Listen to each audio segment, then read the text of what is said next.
And an astonishing new report has revealed that just 1 in 15 illegal immigrants are even questioned about their links with people smugglers. And worse, those interviews, they're voluntary. Today I'll be joined by a Border Force chief, the Shadow Home Secretary and Reform's deputy leader to ask them, have the lunatics taken over our asylum system? 2 firefighters and a member of the public have died after a fire broke out at a former RAF base in Bicester. We'll hear from the area's MP shortly. And why do people vote reform when it's a question that stumped the political establishment and the mainstream media since the turquoise tidal wave swept Britain's local elections? Well, today a top political pollster will tell me it's all about a deepening disconnect between the Westminster elite and the everyday electorate. And just when you thought the woke madness couldn't get any worse, now a jigsaw has been censored, with a St George's flag and Morris dancers removed from a cartoon of a village green. I'll be joined by the artist who says I've told them to shove it.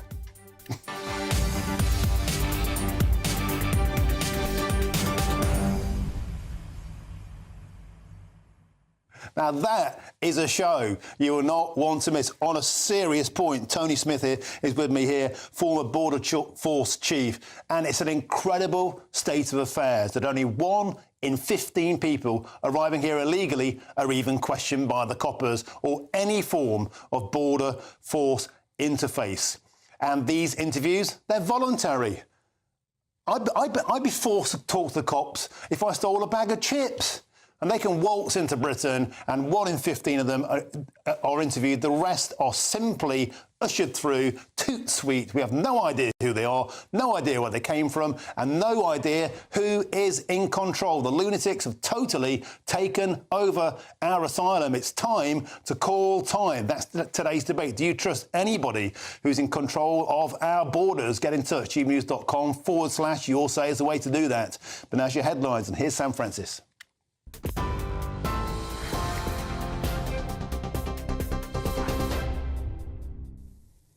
Martin, thank you, and good afternoon to you. 2 minutes past 3. Well, talks between Sir Keir Starmer and Albania's Prime Minister are continuing today as both sides discuss plans to tackle organised crime and illegal migration. The UK is exploring new return hubs abroad for migrants facing deportation, but Albania reportedly won't be one of them. Sir Keir Starmer says he is working to reset relations with Europe as wider discussions with EU leaders are also continuing.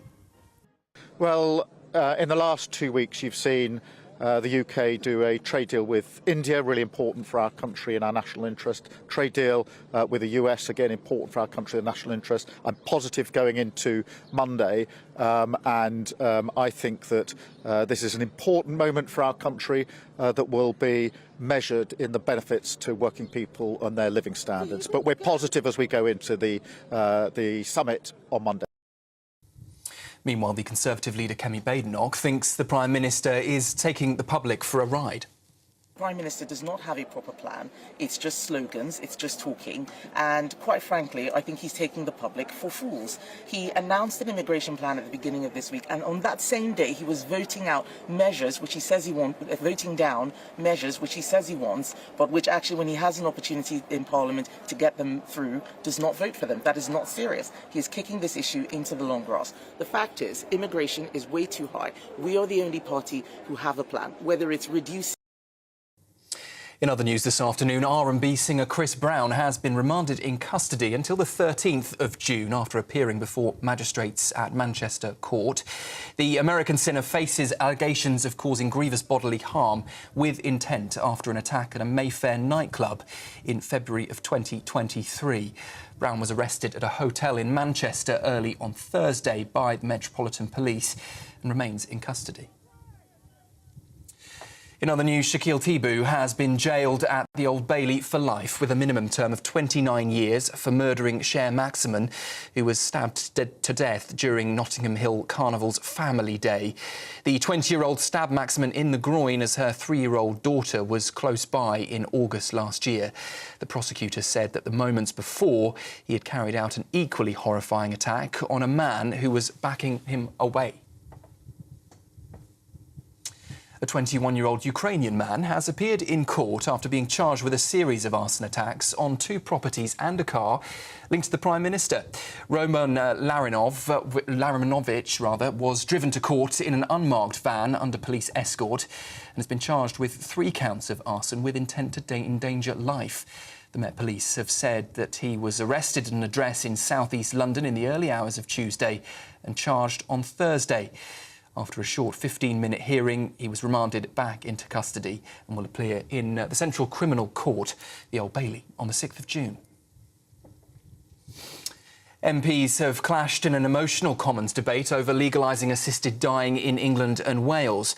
The bill would allow terminally ill adults with less than 6 months to live to seek help in ending their lives, sparking fierce arguments over ethics, safeguarding and medical roles.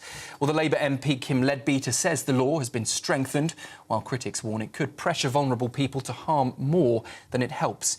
MPs have proposed dozens of amendments, from who can raise the option to how each case is approved. The final vote, though, isn't expected until mid-June. 3 people have died and 2 are seriously injured after 4 firefighters, including 4 firefighters, after a major fire at a former RAF base in Bicester. Flames broke out overnight at the former base, prompting an emergency response with 10 fire crews attending.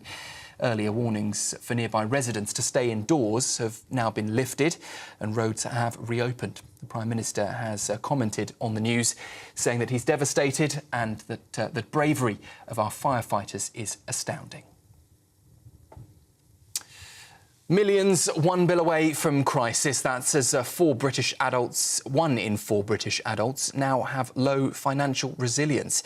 The Financial Conduct Authority says 13.1 million people are struggling with little or no savings, rising debt or missed bills altogether. 1 in 10 have no savings at all, and a fifth couldn't access £1,000 in an emergency, highlighting the growing strain on household finances. That's it from me for now. We'll take another look at the headlines in around half an hour. Now, though, it's over to Martin.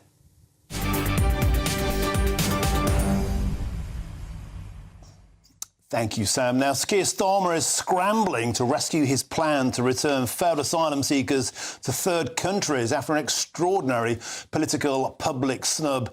Yesterday, the Albanian Prime Minister appeared to completely rule out, allowing a detention centre in his country. I have been very clear since day one when we started this process with Italy that this was a one-off with Italy. And to be very frank with you, we have been asked by several countries if we were open to it. And we said no, because we are loyal to the marriage with Italy. And the rest is just love. Simply astonishing. Well, Keir Starmer is expected now to hold talks with Bosnia, Serbia and North Macedonia to set up potential return hubs there. But will it be yet more embarrassment for the Prime Minister? Well, joining me to discuss this in the studio is our political correspondent, Catherine Forster. Catherine, welcome to the studio.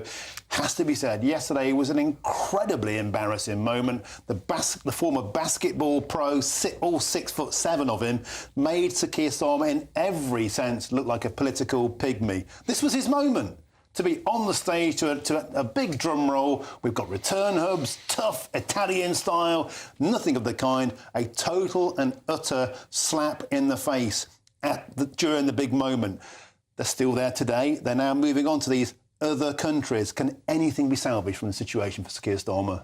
Well, I agree. The optics were terrible. Awful front pages this morning, but number 10's line is, look, we're never going to be nailing down return hubs on this trip. This is about a broader picture, all the other levers that we can pull, and so on and so forth. Now, I was in the lobby. Yeah, little and large. He is, Edi Rama, I think is about 6'5", and Keir Starmer is actually not tall. Not at all. That might explain why he likes hanging around with Emmanuel Macron Zelensky. Because, anyway, I digress. Back to the point. So, oh my goodness, that's totally distracted me. Yes, so anyway, I remember going to Rome with the Prime Minister back in September. He was very interested in what Giorgia Meloni was doing. Yes. Of course, Italy has got this agreement for processing centres with Albania. It's worth saying that even there, Italy has come unstuck too. That's right. Because of challenges in the courts. But certainly, we were asking at the lobby briefing at lunchtime, could you tell us some of the countries that you're talking to? They won't go there. They're talking to several. We gather in Eastern Europe and elsewhere. I think in fairness to the government, of course, like the previous government, you talk to lots of countries. It's only really when you've made significant progress that you're going to start. But Rwanda was ready to go and they scrapped it on day one, and now they're looking around for what looks like a watered-down Rwanda, and they can't even get one. Well, it was, and I was interviewing yesterday. Oh, my goodness, my brain has gone. I've come out of the assistant dying to me. Lord Harper, yes, who was previously Immigration Minister, and I was asking him about Rwanda. And he was saying, look, he thinks that the government realised they've made a terrible mistake. They spent £700 million. They spent 4 volunteers went. The PM, they immediately scrapped it, labelling it a gimmick. But the point was, the Tories had so many legal challenges. Yeah. They thought, Rishi Sunak told me, the flights would have been going. We will never know. But if those flights had gone, it was a one-way ticket to Rwanda. You would not have been coming back. That obviously would have been a massive, massive deterrent. This return hubs plan, well, to what extent will that be a deterrent? Because you will only go there if you have come, you've applied for asylum, and it has been turned down and you've exhausted all the avenues. So I feel they are still lacking a deterrent, even if they get the return hubs. I think you're absolutely correct. And the European Political Community Summit, you saw them all at there. That, of course, is the prawn cocktail to the main course on Monday in London. Many people are calling it the European Surrender Summit, where ostensibly we saw just a few moments ago Emmanuel Macron digging in. There must be a hard link between fishing rights and the ability to pitch in for this defence fund, 150 billion euros worth. It seems like there could be a rowback on Brexit next. Well, the PM is very keen to say, look, we've got to deal with India, we've got to deal with the US, we want this good relationship with the EU. It does sound, and from talking to a spokesman at lunchtime, like there is lots still in flux, even at this very late stage. We know that the EU desperately want this youth mobility scheme. They would like European EU students to pay fees at the same rate as British students, which I can't honestly see that we're going to get. No. There's a battle going on with the French over fishing rights. We know that Emmanuel Macron, going back to the Brexit battles, has always been pretty hardcore with us. So let's see what emerges. Another thing, of course, is we want less checks on goods going back and forth. Yep. Are we going to have dynamic alignment? Okay. If that's the case, then we're going to be following some EU rules. All eyes on Monday. Catherine Forster, excellent. And moving on, another astonishing new report has found that tens of thousands of Channel migrants arriving in Britain escape full police checks, and they're not even questioned by officials on British soil. Now, incredibly, just 1 in 15 illegal immigrants are questioned about their links with smugglers, and worse, these interviews are entirely voluntary. This isn't April Fool's Day. Let's bring in now the Shadow Home Secretary, Chris Philp, and the former Director General of the UK Border Force, Tony Smith. Gentlemen, welcome to the show. Tony, I'm going to start with you, because you read this report in full. You went through the highlights with me outside. I almost fell off my chair. Tell our viewers. It's very worrying indeed, Martin, very worrying. I mean, more so probably for me, because I'd spent a lot of my time in border security, and I did all the border security for the Olympics, London 2012. It's really, really important that anybody coming to this country one means or another, is thoroughly screened. Now, we already know the migrant boats are turning up undocumented, so we don't know who they are, but there's a huge pressure here on getting them through the Manston process really, really quickly. It's a short-term holding facility, which means we can't keep them for more than 24 hours. If we do that, we'll get sued. Sued? We'll get sued for unlawful detention. So the real pressure at Manston on the troops there is to get them moved off the boats through Manston. Hang on. So people come here illegally, and we can only contain them for 24 hours, and then they have the legal power to sue the state. If you hold them for more than the period allowed under the regulation, you are then liable. And the Home Office got into trouble with this a couple of years ago, right, because there was reports written about it when we had vast numbers come in, and it was a real pressure to get them through. So what's happened is the process has been established through Western Jetfoil and Manston to get them through within 24 hours. Ergo, you haven't got time to interview all of them, to thoroughly screen them and investigate them. There are lots of things that are not being done that might be done later on by the enforcement teams once they're already in, and I'm really, really worried that we're not using into the country. Yes. Now, what we should be doing, Martin, this is something that I always advocated. They should be detained on arrival, first and foremost, in a proper. So we could put a detention holding facility at Manston. The Home Office own it. We could have a detention facility there, 5-day short term or even longer, and we keep them there until we've done a thorough investigation. We've analysed everything. There's some fantastic technology out there now. Deep dive risk analytical tools that we could use whilst we have them in our clutches, so we could go back to them to put things to them. And the other really big point is we're not making a really good use of this facial recognition technology. Yeah. We're not actually capturing the images, but we're not checking them against the police national database. There are 6.2 billion photographs on our own police. These aren't just criminal. These are people that have been found in scenes of crime. These are people that have been found going through custody suites. There may be, well, a lot of those people that have been here before, that have been through our system, and we're not using the capabilities that we have because we simply are pushing people through, and it's really, really frightening. And I think we really need to look at it very, very carefully now that it's been brought to light, and make sure that there's a thorough review. Everybody coming into this country, particularly undocumented migrants, should be thoroughly screened and checked before we even think about giving them temporary admission. And I'm afraid that's not happening clearly from this report. I'm absolutely staggered.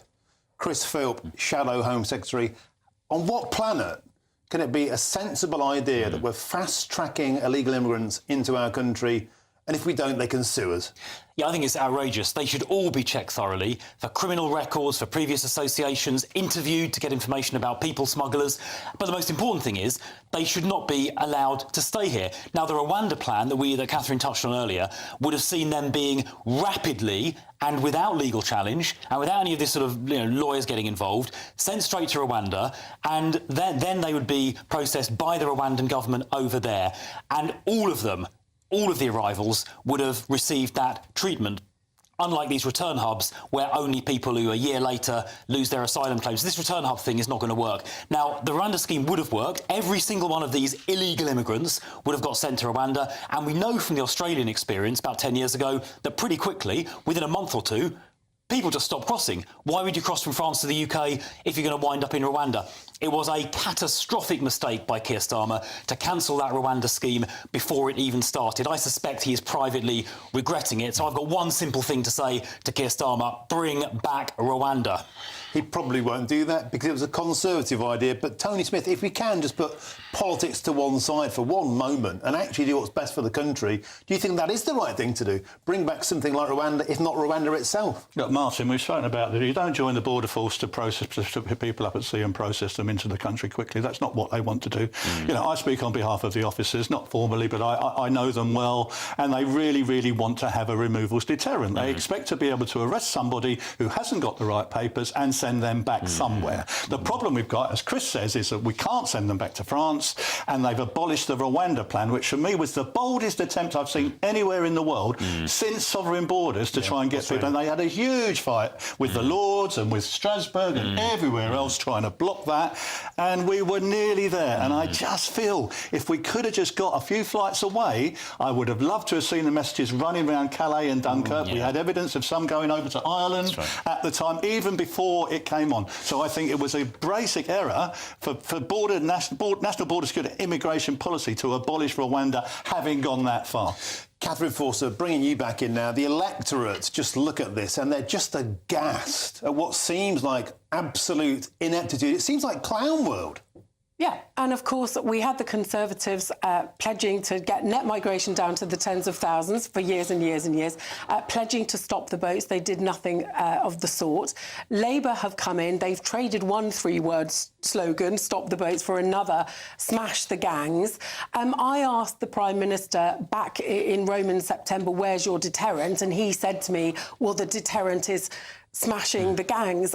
I don't think it is, because you've got to remove the reasons why people are coming in. As we saw from Patrick Christie's, people think they're going to get treated better. Obviously, English is a factor. Well, some of them have family, and we don't have ID. I mean, that is a factor. You can disappear into the black economy without the checks you'd have elsewhere.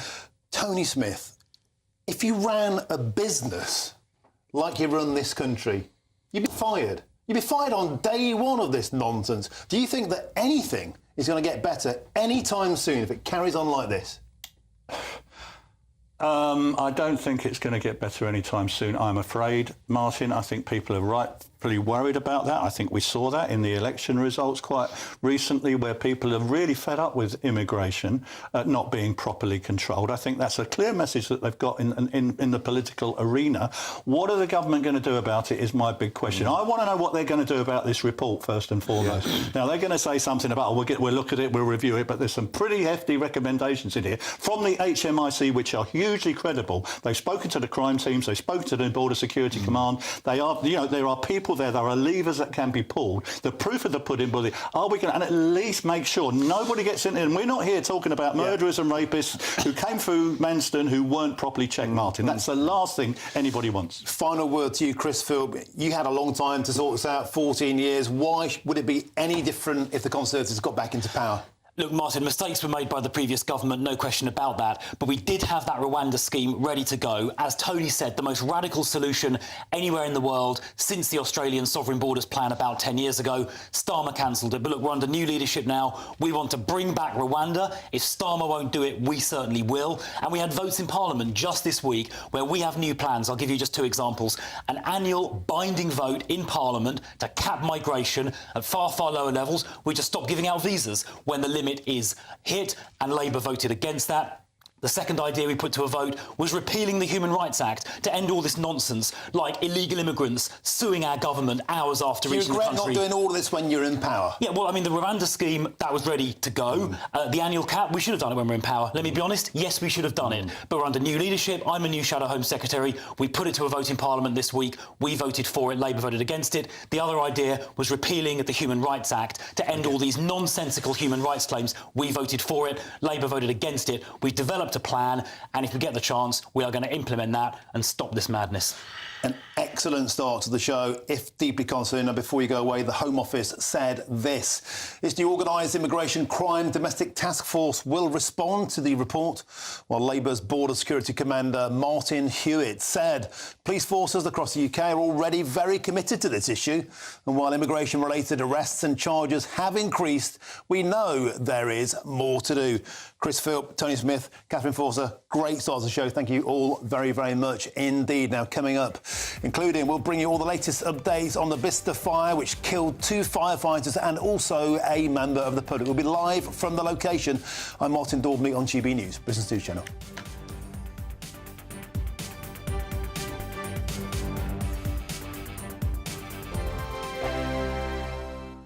Headliners on GB News 11 p.m. every night. It's got 3 top comedians going through the next day's newspapers so you don't have to read them, which is great. That's a good point. He's lying. I mean, maybe he's not lying. That's Headliners every night from 11 p.m. and 5 a.m. as well on GB News, Britain's news channel.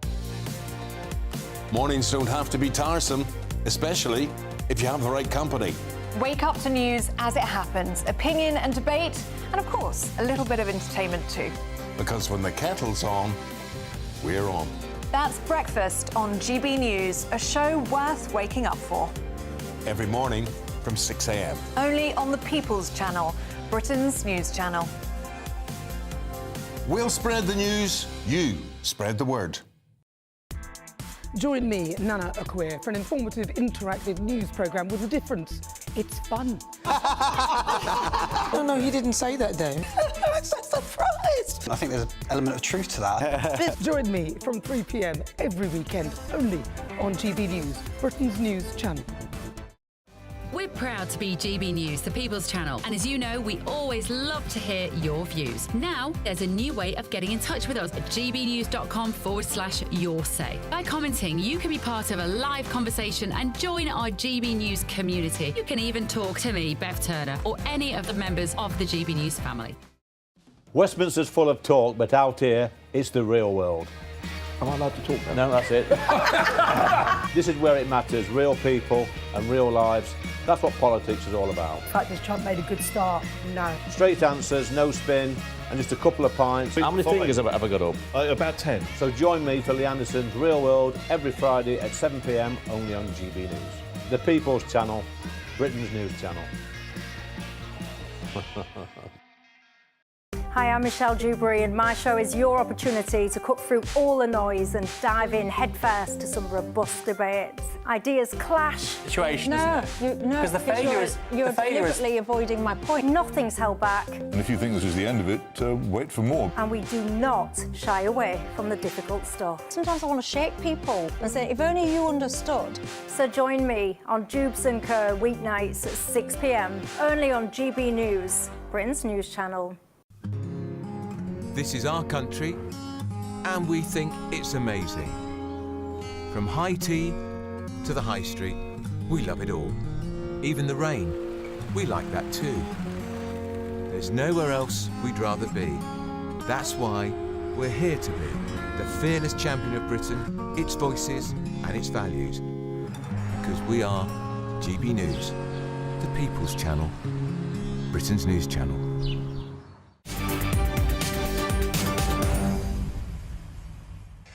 Welcome back. Time is 3:26 with me, Martin Daubney, here on GB News. Now, we've got some breaking news coming into us now.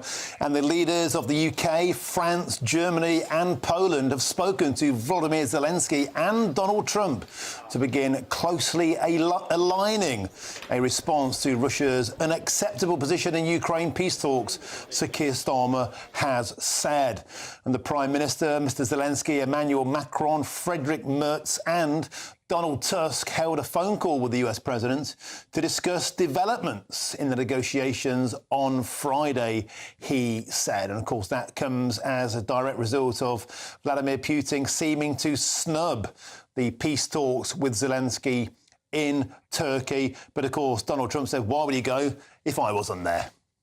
Now, moving back to UK, some sombre news because 2 firefighters and a member of the public have died at a former RAF base in Bicester.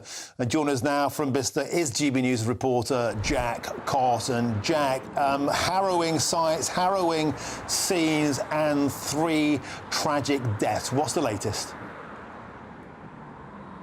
Well, the fire here in Bicester that started around 6:40 p.m. last night almost seemingly woke up this community here.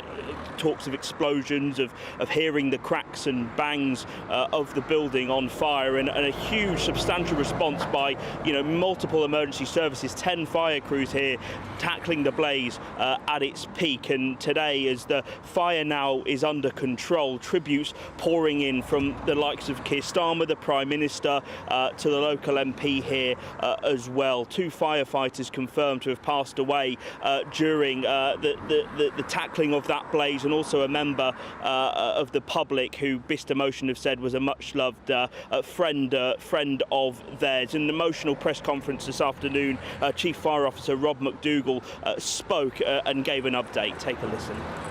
I'm the Chief Fire Officer of the Oxfordshire Fire and Rescue Service. It is with a heavy heart that today we report the loss of 2 of our firefighters. A member of the public has also sadly died in the incident. 2 further firefighters sustained serious injuries and are currently in hospital. The families have been informed and are being supported.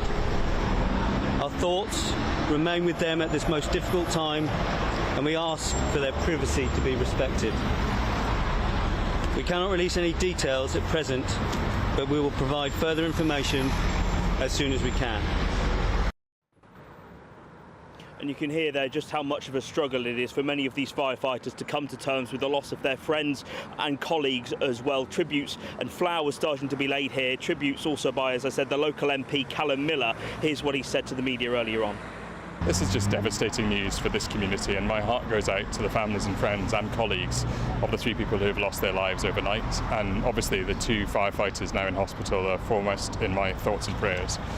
It's a tight-knit community here, and I know that people are feeling very deeply the losses that we've heard about. I'm fortunate to come into contact with the emergency services regularly, and every time I do, I'm struck by their incredible professionalism. An incident like this just reminds us of their bravery as well. For when we might be running away from an incident like this, firefighters and other members of the emergency service run towards it in order to keep the rest of us safe. And at a time like this, all I can do is express my enormous gratitude to them for that service and bravery. The London Fire Commissioner, Andy Rowe, revealed that one of the deceased firefighters was a leading London firefighter and a sub-officer who was on what's called retained duty with the Oxfordshire Fire and Rescue Service. Tributes to him, the other people that have died in this incident and those still in hospital are now being laid here in Bicester. Thank you, Jack Carlson, for that update from the location itself. I'm now joined by an eyewitness of that fire in Bicester, and that's Councillor Sam Holland. Mr. Holland, welcome to the show. The fire chief there, unable to contain his emotions. Colleagues have been lost to this. A terrible, terrible tragedy. Tell us about what you saw. Good afternoon. It was a truly large and pretty horrendous looking fire last night when this first emerged. I was within 3/4 of a mile of the incident itself, and you could see large black plumes of smoke covering, the northern part of the town. So it was clear from early doors last night that this was going to be a significant incident. And unfortunately, we've woken to the news that 2 firefighters and a member of the public have lost their life, and more firefighters critically injured in hospital. So as a whole local community and local citizens, we're all banding together, hoping that the guys in hospital pull through. And all our thoughts are with the victims' families and colleagues. And Sam Holland, the tragedy is palpable, and next will begin the clean-up operation. Next will begin the investigation. It's a substantially sized site. What kind of businesses do we know? What kind of operations were on there? Yeah, so it's a modern commercial site now. It was a historic World War II airfield. It used to train bomber pilots, as I understand it, in the Second World War. And through, it had a long period of general aviation. Now it's a real thriving commercial hub of automotive and technology companies on there. So it employs hundreds of people, hundreds of local people call it their place of work every day. So unfortunately for them, they're going to have to live with this as they continue to go about their lives and work, next week and into the future. And there's a lot of leisure activity over there as well. So, leisure flights in aircraft, classic car meets, that kind of thing. So unfortunately, this is going to, it's going to be in the backdrop as these events continue into the future. Yeah, it's a scene of complete devastation. The clean-up operation, the investigation, the source of that fire will be the beginnings of that investigation. But that's for another time. For now, as you say, all thoughts and our sympathies and prayers with the afflicted, the families, the friends, the colleagues. Fire people do the most amazing job and sometimes pay the ultimate price. Councillor Sam Holland, thank you very much for sharing your experiences with us on GB News for that Bicester fire. Thank you. Now, there's lots more still to come between now and 4 o'clock, including a man has been charged over fires at homes linked to the Prime Minister, Sir Keir Starmer, and we'll have all of the very latest. But first, here's your latest news headlines with Sam Francis.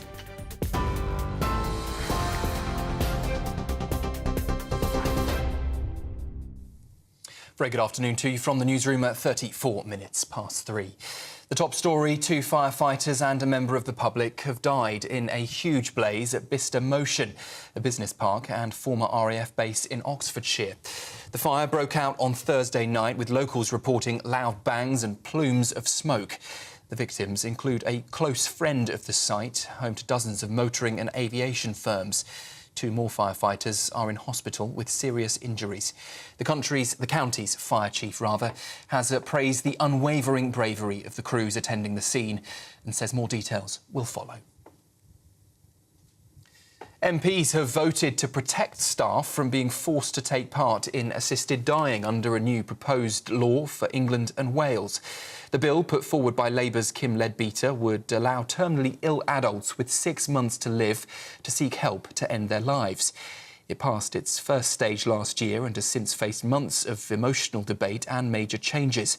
One amendment would stop doctors from raising the option of assisted dying first. Further votes are due on the 13th of June.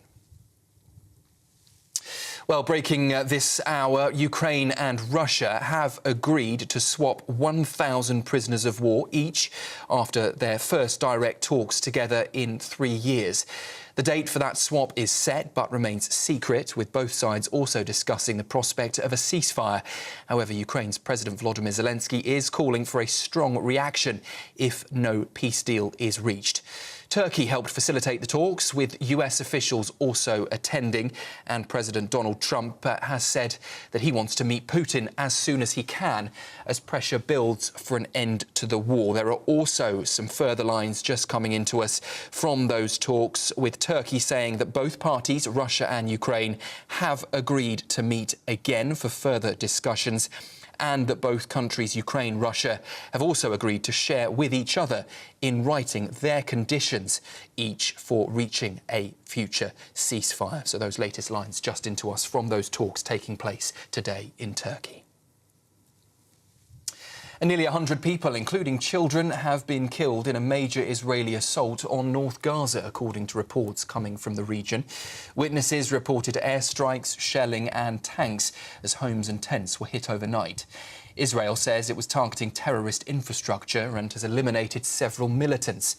It's the largest ground operation in the north of the country since March and comes as famine fears grow under Israel's recent blockade. The US says it's troubled by the humanitarian crisis, with President Donald Trump acknowledging a lot of people are starving. And just before I hand you back to Martin, and we, of course, take a look at the financial markets, just a quick line that the chief prosecutor of the International Criminal Court is stepping down temporarily amid a probe into allegations against him of sexual misconduct. Karim Khan denying those claims that he groped a female aide and pressured her into a sexual relationship over the period of more than a year. That was those allegations, in fact, just weeks before Mr. Khan requested arrest warrants for Israel's Prime Minister. 2 court staff reportedly raising those concerns and filing those allegations against him in May of last year. So we'll follow any developments on that story from the International Criminal Court. I'll be back with you very shortly, but first we can take a look at the financial markets. For the very latest GB News direct to your smartphone, sign up to News Alerts by scanning the QR code or go to gbnews.com/alerts.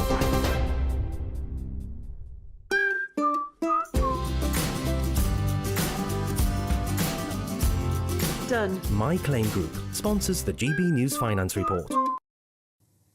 And here are how the markets are shaping up this afternoon. The pound will buy you $1.328 and €1.863. The price of gold is £2,394.89 per ounce. And the FTSE 100 is at 8,656 points. Done. My Claim Group sponsors the GB News Finance Report. Hello again and welcome to the latest update from the Met Office for GB News. It's turning into another sunny day for the vast majority and feeling warm under those sunny skies. But not everyone has the sunshine. It remains relatively cloudy along parts of the North Sea coast, and if anything, that low cloud in the east will tend to drift further west overnight, with high pressure sitting to the north of the UK and winds coming in from the northeast. So after dark, really, we're going to see that cloud spread into parts of northern England, the Midlands, East Anglia, the southeast, perhaps reaching as far as East Wales, parts of Dorset, Somerset, for example. And in the northwest of England, patchy cloud because it will break up over the Pennines. A few spots of drizzle on the eastern side of the Pennines, North York Moors. Scotland seeing a lot of cloud first thing in the east, but plenty of sunshine in the west, as well as for Northern Ireland and actually Cornwall, parts of Devon, West Wales. Plenty of blue skies first thing, with this sheet of low cloud elsewhere across England and Wales, hugging the hills across northern England. Northern Ireland, barely a cloud in sight, nevertheless, and for western Scotland as well, clear blue skies. But for Aberdeenshire, Caithness, Sutherland, as well as for the south and southeast of Scotland, a fair amount of low cloud, I think. And it's going to take a few hours for that low cloud to properly burn back towards the coast. Patches of it could linger through northern England, the Midlands, throughout much of the early part of the afternoon. Eventually it will be restricted around the east coast, where the breeze will make it feel cool once again, 13, 14 Celsius. Where we've got the sunshine further west, 21, 22 degrees, so feeling very pleasant. And note the high UV levels at the moment, so if you're outdoors for any length of time this weekend, you will want to take some precautions. Now, into Sunday, a similar theme, low cloud burning back to the east coast. Monday and Tuesday, the chance of a few showers, otherwise the sunshine continues.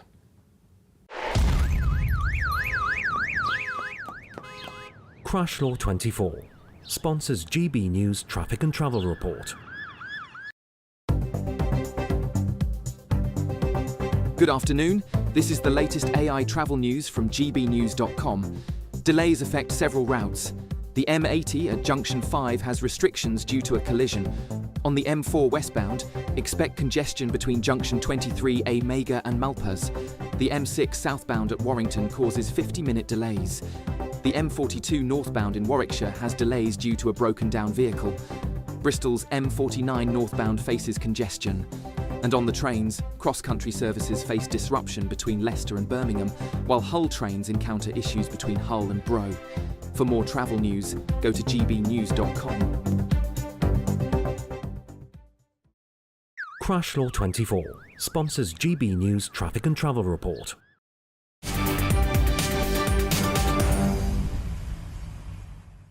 Welcome back. Time is 3:41 with me, Martin Daubney, here on GB News. Now, a 21-year-old Ukrainian national has appeared in court after being charged with 3 counts of arson following fires at properties linked to the Prime Minister, Sir Keir Starmer.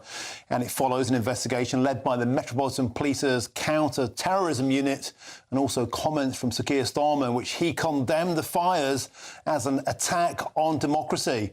Let's get more now from our Homeland Security editor, Mark White, who is at Westminster Magistrates Court. Mark, a very, very serious situation. What's the latest? Well, Martin, Roman Lovrinovich was brought to Westminster Magistrates Court this morning in an unmarked police van escorted by another police vehicle for what was a short hearing in court number 1 at Westminster Magistrates Court. He stood in the glass-fronted dock wearing a prison-issued tracksuit and spoke through an interpreter to give his name, his address in Sydenham in South East London, and his date of birth. Now, he's charged with 3 counts of arson and endangering life. That relates to 3 separate firebombing incidents in North London. On Monday, the early hours off about 1:10 in the morning, there was a fire at Sir Keir Starmer's family home in Kentish Town. Of course, he's not living there now. He's living in Downing Street while in office, but other family members, we're told, are still living in the Kentish Town property. No one was injured, though that fire was quickly brought under control. About 4 days prior to that, there was another fire in that same street. A vehicle that used to be owned by Sir Keir Starmer, that had been sold some time ago to a neighbour, was set ablaze, again quickly brought under control, and no one was injured. And then the third incident that has been linked to this took place in Islington the day before the Kentish Town house fire, and that was a property that we're told Sir Keir Starmer owned more than 2 decades ago. but that fire, again, it was quickly brought under control. But one resident in that property had to be taken to safety by firefighters using breathing apparatus. Now, this 21-year-old, who is a Ukrainian national, has been taken back into custody. He'll appear again this time for his first Crown Court hearing at the Central Criminal Court, the Old Bailey, on the 6th of June. Thank you, Mark White, for that update on the arson attack on Keir Starmer's properties. Thank you very, very much. A case surely to keep an eye on. Now, if you're in search of some holiday sun, then here is the forecast for some of the top European destinations. Ready to soak up that holiday sunshine? Won't we need some cover? No worries. All sorted. All Clear Travel Insurance sponsors GB News Travel Destinations Forecast. Welcome to your holiday sun forecast, and there will be some sunshine for Italy following some unsettled weather this week. Blustery showers, though, pushing into Greece, some heavy downpours and strong winds. That eases away over the next few days, and we're seeing the last of the showers clear southern Italy, with plenty of sunny spells returning. Spain and Portugal, perhaps the places to be. Plenty of dry weather, some patchy cloud, otherwise largely sunny skies. A few showers for Italy, but most places looking good into next week. All Clear Travel Insurance sponsors GB News Travel Destinations Forecast. This is Britain's Newsroom, where your voice matters. It's just astonishing. With expert analysis and honest opinion, we don't just keep you informed. We bring you unique perspectives you won't see anywhere else. Can't argue with any of that. When the news happens, it happens here. On Britain's Newsroom, weekdays from 9:30 a.m. Only on GB News. Nana Queer, weekends from 3 p.m. Today I'm joined by a nurse and an abuse survivor, Karen Danson. Now, when working at the County Durham and Darlington NHS Foundation Trust, she says that she had to beg her bosses not to let her male-born nurse, identifying as a woman, use their changing rooms, so the female changing rooms. Karen was abused by her father as a child, and this brought back traumas relating to years of abuse. Now, Karen and other Darlington nurses have launched a discrimination claim against their employees. This claim is still progressing, notwithstanding the recent Supreme Court judgment. Can you take us back a little bit to what happened to you as a child, to give us an idea of why you were so nervous about this individual entering a female-only space? Yeah, so I was sexually abused by my dad when I was a child. It started when I was 6 years old, and it was like 3 times a week, every week for 6 years. It left me with PTSD. Like I say, here I am as an adult, as a nurse trying to give back to people, and I walk into work one day after shift, and there's a man in my changing room, you know, and I didn't know how to react. I thought I was in the wrong place. I thought I'd maybe walked into the wrong changing room. He's there half dressed. As I'm walking down to my locker, you know, he's saying to me, "Are you not getting changed yet?" And I was like, "No." And then he asked me again, and I started panicking, thinking, you know, why is he asking me if I want to get changed? Is he wanting to provoke a reaction? Does he actually want me to get changed in front of him? And then when he asked me a third time, "Are you not getting changed yet?" That was it. I needed to leave. I needed to get out of there. It just reminded me so much of the trauma that I'd experienced with my dad. GB News, the People's Channel. In the GB Newsroom, we bring you the news as it happens. With our team of dedicated journalists across the UK, we're ready to keep you up to date with what's happening every half an hour, every single day. Bulletins here on GB News, the People's Channel, Britain's news channel. Headliners on GB News 11 p.m. every night. It's got 3 top comedians going through the next day's newspapers so you don't have to read them, which is great. That's a good point. He's lying. Maybe he's not lying. That's Headliners every night from 11 p.m. and 5 a.m. as well on GB News, Britain's news channel.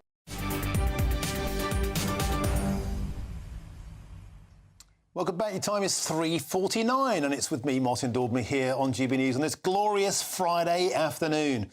Now, it's not April Fool's Day, but a road charity has said that speed limits in cities should be cut to, wait for it, 10 miles an hour to prevent deaths and to help reduce serious injuries. But is this ridiculous? Because studies show it's actually the speed of jogging. That's right. They want to take our cars down to the speed of jogging. Well, somebody who probably wants them to jog on is the motoring journalist, Danny Kelly. Danny, look, let's start this seriously if we can. No doubt the Road Safety Foundation have good intent. We hear all the time about studies saying if you hit somebody at 30 miles an hour as opposed to 20 miles an hour, there's significantly less chance of death and injury. But 10 miles an hour, mate, you get damaged more if somebody hit you with a mountain bike.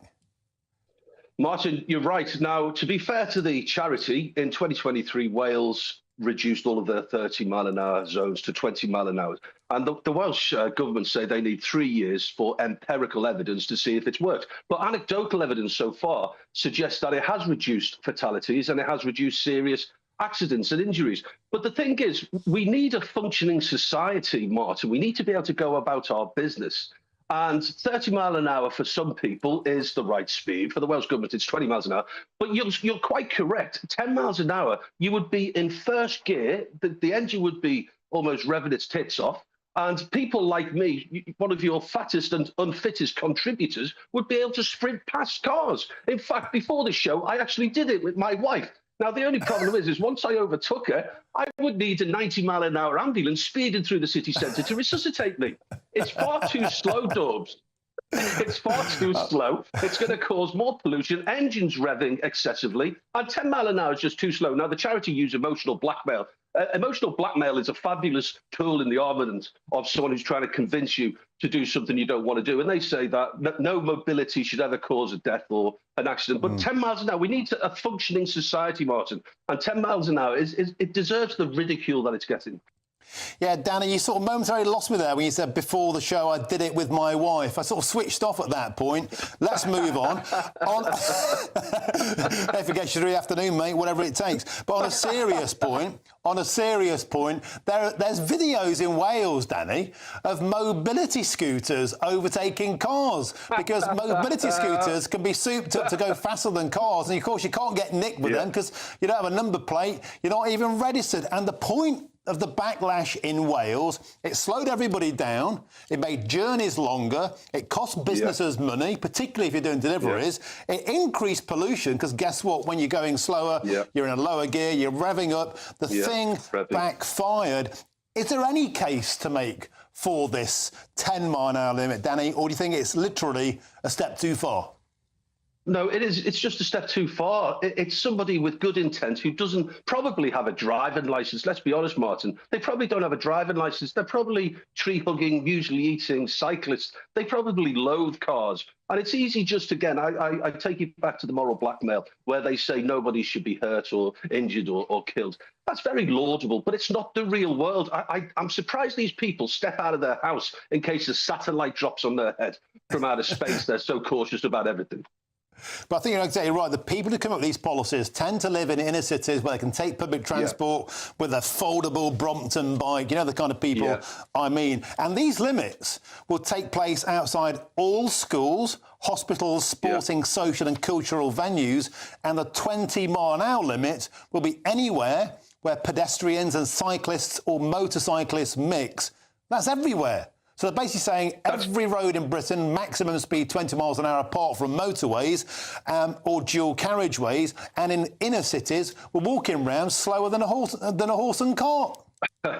I think, Martin, the correct compromise, if you're driving past a school or a hospital or a heavily pedestrianised area, then I think maybe you should reduce it from 30 to 20. I think that's common sense. Now, the Welsh government are telling that people who've saved their lives have had their lives saved because of that 10-mile-an-hour reduction. Now, I'm not convinced. I'm no expert when it comes to the physical impact between a human body and a car and the differentiation between 10 miles an hour and 15 miles an hour and 20 miles an hour. I'm no expert, but I think 20 miles an hour, you've got a great chance of bouncing off the bonnet and hopefully walking away, dusting yourself down. Because don't forget, at 20 miles an hour, 99% of the time, the motorist is going to slam on their brakes anyway. So I doubt the impact is at 20 miles an hour. Yeah, Danny Kelly, still having sights of you running past your car while the missus calls an ambulance. It's a beautiful image to conjure up, especially on a Friday afternoon, Danny. It's always a pleasure to have your company. Have a fantastic weekend. Mind how you're going, please. No heart attacks. Thank you very much, Danny Kelly. Awesome. Now then, next, is Keir Starmer going to betray Brexit? Well, the Reform Deputy Leader Richard Tice certainly thinks so. He joins me shortly. Monday, of course, is the event in London, which many are calling a surrender summit. I'm Martin Daubney on GB News, Britain's News Channel. Now it's time for your wonderful weather.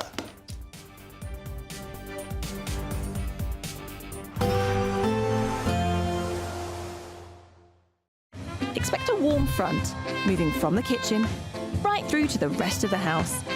Boxed Boilers, sponsors of weather on GB News.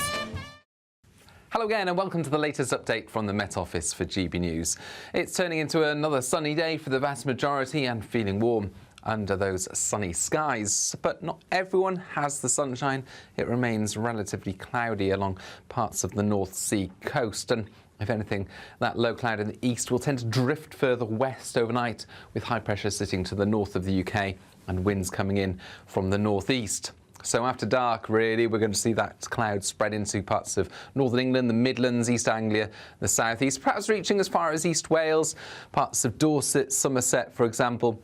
And in the northwest of England, patchy cloud, because it will break up over the Pennines. A few spots of drizzle on the eastern side of the Pennines, North York Moors.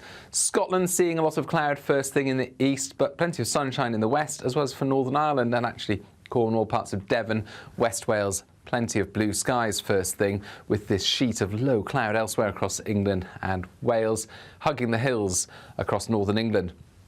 Northern Ireland, barely a cloud in sight, nevertheless, and for western Scotland as well, clear blue skies. But for Aberdeenshire, Caithness, Sutherland, as well as for the south and southeast of Scotland, a fair amount of low cloud, I think. And it's going to take a few hours for that low cloud to properly burn back towards the coast. Patches of it could linger through northern England, the Midlands, throughout much of the early part of the afternoon. Eventually, it will be restricted around the east coast, where the breeze will make it feel cool once again, 13, 14 Celsius. Where we've got the sunshine further west, 21, 22 degrees, so feeling very pleasant. And note the high UV levels at the moment, so if you're outdoors for any length of time this weekend, you will want to take some precautions. Now, into Sunday, a similar theme, low cloud burning back to the east coast. Monday and Tuesday, the chance of a few showers, otherwise the sunshine continues. A positive outlook through the night will power through to a bright day ahead. Boxed Home Battery Storage, sponsors of weather on GB News.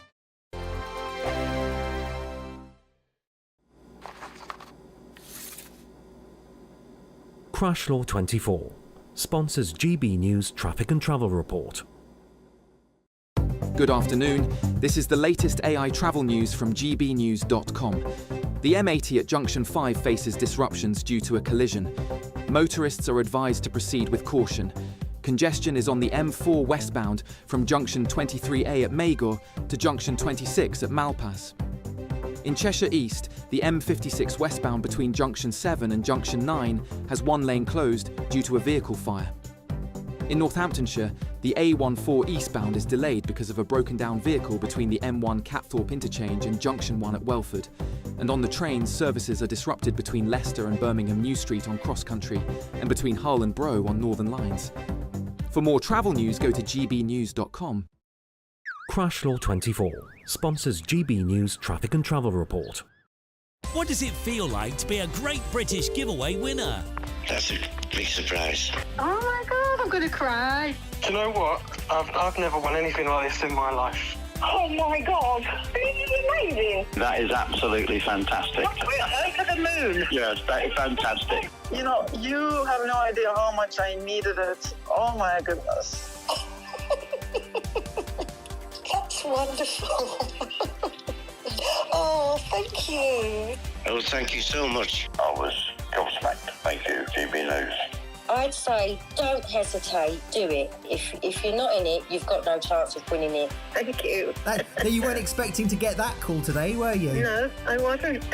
You really could be our next big winner. Head over to gbnews.com/win now to find out how and get your entry for the Great British Giveaway. Great prizes, even greater wins. Mornings don't have to be tiresome, especially if you have the right company. Wake up to news as it happens, opinion and debate, and of course, a little bit of entertainment too. Because when the kettle's on, we're on. That's Breakfast on GB News, a show worth waking up for. Every morning from 6 a.m. Only on the People's Channel, Britain's news channel. We'll spread the news, you spread the word.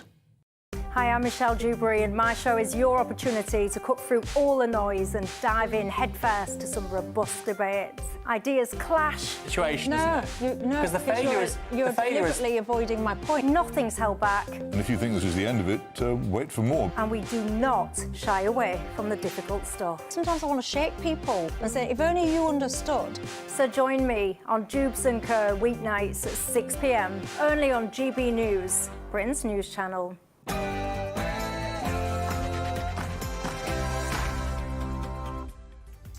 Very, very good afternoon to you on this wonderful Friday afternoon. It's 4 p.m. Welcome to the Martin Daubney Show here on GB News. We're broadcasting for you live from the heart of Westminster and all across the UK. Well, Sir Keir Starmer left looking like a political pygmy yesterday as Albanian Prime Minister Edi Rama, a former basketball pro, publicly refused to accept one of Labour's immigration return hubs. Now, this should have been a slam dunk for Starmer, but it turned into an Albanian humiliation. We'll be live from Tirana with our star player, Christopher Hope. And that astonishing new report has revealed that just 1 in 15 illegal immigrants are even questioned about their links with smugglers on British soil. And worse, these interviews are voluntary. In a short while, I'll be joined by Reform's Deputy Leader Richard Tice to ask, have the lunatics taken over our asylum system? 2 firefighters and a member of the public have died after a fire broke out at a former RAF base in Bicester. And we'll hear from the area's MP shortly. Now, why do people vote Reform? Well, it's a question that stumped and haunted the political establishment and the mainstream media since the turquoise tidal wave swept Britain's local elections recently. Well, today, a top political pulse will tell me it's all about a deepening disconnect between Westminster and the wider electorate. But just when you thought the woke madness couldn't get any worse, now a Jigsaw has been censored. The St George's flag and even Morris dancers removed from a cartoon of a village green. I'll be joined by the artist who says, I told them to shove it. That's all coming your next hour.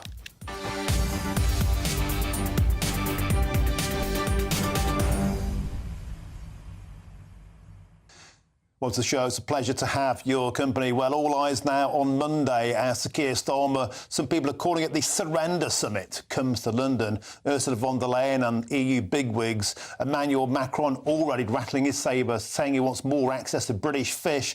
Will there be a great British giveaway on Monday? And ahead of that, an incredible report out today showing only 1 in 15 people coming here illegally are even questioned. None of their data is recorded. They don't even scan their faces. And guess why?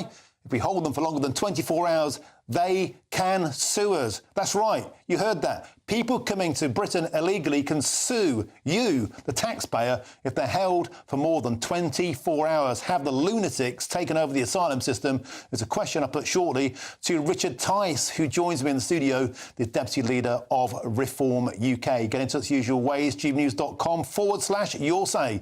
But now it's time for your headlines, and here's Sam Francis.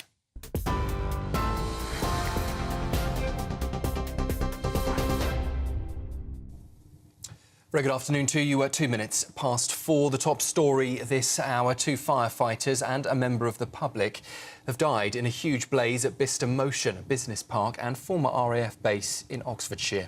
The fire broke out on Thursday night, with locals reporting loud bangs and plumes of smoke.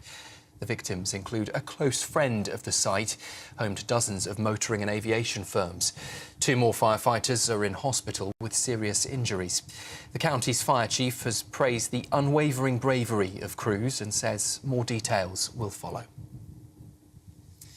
MPs have today voted to protect staff from being forced to take part in assisted dying under a proposed new law for England and Wales. The bill put forward by Labour's Kim Leadbeater would allow terminally ill adults with 6 months or less to live to seek help to end their lives.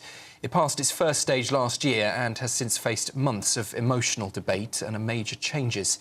One amendment would stop doctors from raising the option of assisted dying first. Further votes are set for the 13th of June.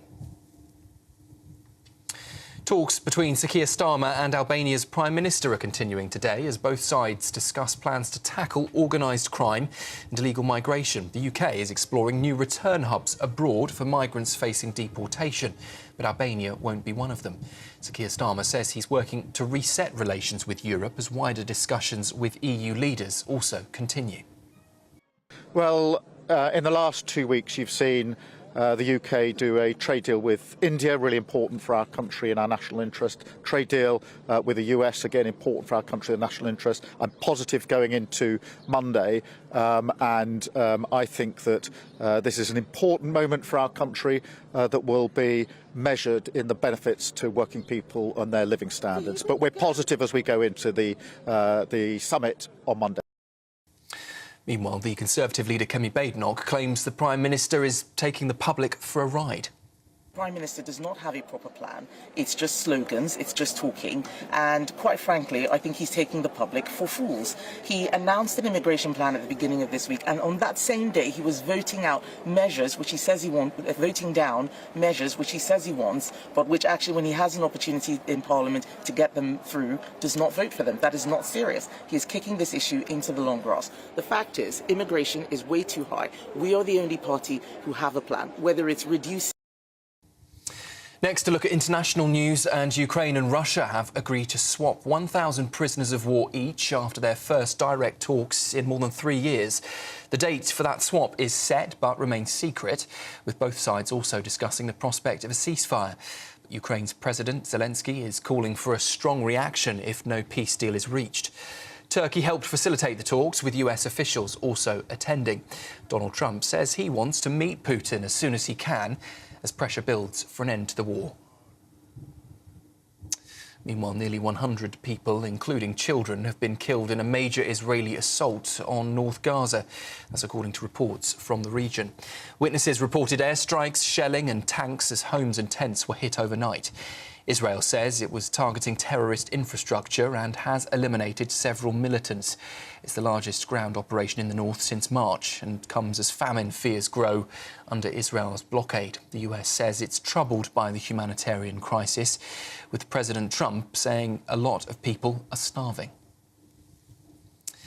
Back here at home, a man has been charged over a string of arson attacks linked to Prime Minister Sir Keir Starmer, including fires at 2 homes and a car in North London.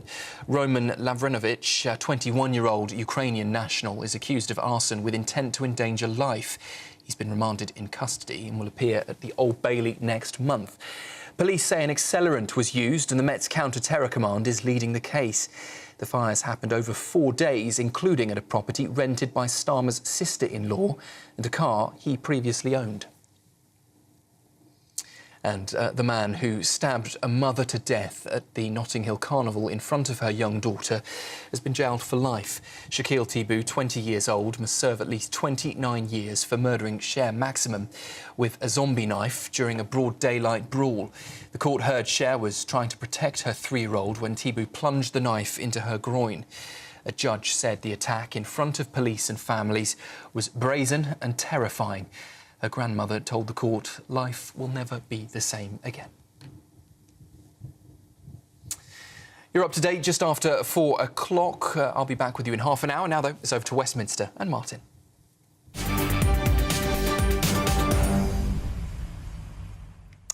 Thank you, Sam. Now, Sir Keir Starmer is scrambling to rescue his plan to return failed asylum seekers to third countries after an extraordinary public snub from the Albanian Prime Minister yesterday. Now, he's expected to now hold talks with Bosnia, Serbia and North Macedonia to try and set up potential return hubs in those countries. But will it be yet more embarrassment for our Prime Minister? Well, joining me now to discuss this is our political correspondent, Catherine Forster. Catherine, It was incredible yesterday. Keir Starmer went there. We thought, big drum roll. This was the moment. Finally, we get something tough. An Albanian return, so the same as Giorgia Meloni has. We dreamed of something approaching a Rwanda. Not only was it not that, but in a live press conference, the Albanian Prime Minister totally snubbed Sir Keir Starmer. Many people are calling this an Albanian humiliation. Well, first of all, Martin, I don't think you should ever dream of anything approaching Rwanda because, of course, the Prime Minister was a human rights lawyer. Rwanda was a one-way ticket. Whether you had a claim for asylum or not, you were going to go on a one-way ticket to Rwanda. You were not coming back. A returns hub is a very, very mild sort of agreement where when people have failed in all their attempts to claim asylum here, they are sent off to a third country. Now, Number 10 would say there's nothing to see here. This is not why we were going. We're working together on cracking down on the gangs in many, many ways. But I think certainly the optics of this were not good. It's made for dreadful front pages for the Prime Minister. And we don't know which countries they're looking at. We're told they're European countries, some not in Europe, but they're not going to name names because they want to get a lot further down the line. So the Prime Minister trying to move on from that today, the European political community, brainchild of Emmanuel Macron, talking about security. They've had a phone call with Trump, the UK, France, Germany and Poland with Zelensky on the phone to Trump, and they're talking about closely aligning, get this, a response to Russia's unacceptable position. So it does sound like Donald Trump is finally getting a bit fed up with Russia and sounding more like the Europeans. Look at those pictures on our screen there now. You can see the Albanian Prime Minister, 6'7", former basketball pro Keir Starmer. It really is a sort of Little and Large show, but without the jokes. Well, perhaps the joke was we went there expecting this to be a huge unveiling of something that would pacify the electorate and actually make them believe that the Labour Party is taking serious its pledge to take back control. Instead, it was a total rebuffal. Well, again, Number 10 say that they were never going to be announcing a returns hub. So why go there? But what's the point? One of the things that they're looking at. They're looking at security. It's one of the... Today in Lobby, we asked this exact question, and they said, you know, that they're using all the levers available to tackle migration. So, but worth saying, too, that... Edi Rama, the Albanian PM, made it very, very clear. He's done this deal with Italy. I was with the PM in September in Rome. He was very interested in what Giorgia Meloni was doing. But even that agreement has come unstuck because of legal challenges. The human rights lawyers, once again. But the fact of the matter is, I think people expected something a bit more substantive than this. And now all eyes are on Monday because, of course, the European Political Community Summit, now another one of those get-togethers where not a great deal seems to happen, is the prawn cocktail, if you like, to the starter course, to the main course on Monday. All eyes on London, and a lot of people expecting that there could be concessions made to Ursula von der Leyen, concessions on fishing to Emmanuel Macron. He said this afternoon he's demanding a hard link between fishing rights and any defence deal. Yes, well, the PM is trumpeting his India trade deal. He's trumpeting his deal with the States. This EU reset, we've been hearing about this for such a long time. He's been to so many European capitals. We're expecting big announcements on Monday, but whether that EU youth mobility scheme will be nailed down, how much we're going to give on fishing, if we are, whether we will agree this dynamic alignment on foodstuffs. Now, if that happens, of course, that would mean that we will have to abide by some EU rules. It sounds like it's all still in flux right up to the wire. Well, it's starting to feel a bit like 2016 all over again. What great time to bring in my next guest, Richard Tice, Deputy Leader of Reform UK, and, of course, one of the Brexit Party MEPs that supposedly went to Brussels to get Brexit done. But what do you make, seriously, first of all, of the Albanian humiliation? Let's just re-look, if it's possible to bring it back on the screen, that first picture you showed of the Albanian PM and Keir Starmer, because it is classic. It is Little and Large. It's like the big guy, the Albanian PM, And there's the little guy. Oh, the little puppet. Oh, it's the British Prime Minister, Sir Keir Starmer. I mean, it's just it's a hysterical picture. How they didn't know, number 10, that in a sense he had got an exclusive deal with Meloni, the Georgian. The Italian PM. It's just extraordinary. So, look, I mean, he just looks ridiculous with that. And yes, I fear that on Monday we are being lined up for the big surrender. And the key issues in play is fishing, where there's a renegotiation to be had. And then, as you touched on, there's the issue of dynamic alignment, which is quite technical. That basically means, do we align all our rules and regulations to theirs? That's a rule taker, not a rule maker. So we become then, essentially, we have to align with all their rules, which means we don't get the opportunity to take advantage of the great benefits of Brexit that the Tories failed to take advantage of. Also, it makes it harder to do trade deals with fast-growing economies like the US and Asia. And if we were in charge, if Nigel Farage was the Prime Minister, then I don't think there'd be a summit at all. I think we'd be saying to the EU, and in particular to France, there's no summit until you pick up and take the boats back to France. We've got to actually have some proper hardball negotiations about the boats, because the British people are focused on two issues at the moment: stopping the boats and bringing net legal immigration down to net zero. And that's why we did so well in the local elections. And that brings us on to the point of this youth mobility scheme. Now, the Labour Party have consistently said we are not in favour of freedom of movement. There'll be no change on that. And yet they're saying we want to take back control of our borders, at the same time floating the very notion of freedom of movement for the under-30s. The youth mobility scheme is a rebadged version of freedom of movement. People should be under no illusion whatsoever, because guess what? It's under 30, and almost all of the freedom of movement was, guess what? Under 30. And then they'll say it's for 3 years, but they'll find ways to extend it, or people will overstay. And this will mean that primarily East Europeans will come in large numbers into the UK. And I can tell you, in Boston Skegness, we do not want or need more East Europeans coming and taking our housing, taking our healthcare capacity. We've had enough of it. I think you're right to say, I think it was about 70% of all freedom of movement from the European Union was people aged under 30. So it's not a great leap of faith to see how it might be replicated now. And this is also on top of the Indian trade deal, where the big thing that Starmer conceded was actually for Indian workers who are working for an Indian firm being able to come here in the UK. You're going to see tens and tens of thousands, because you're going to get employment agencies setting up and bringing people over and seconding them to UK firms that then avoid paying 15% national insurance. OK, Richard Tice, thanks for your input. And Catherine, stick with us, please. I'd like to get my next guest in now, if I could.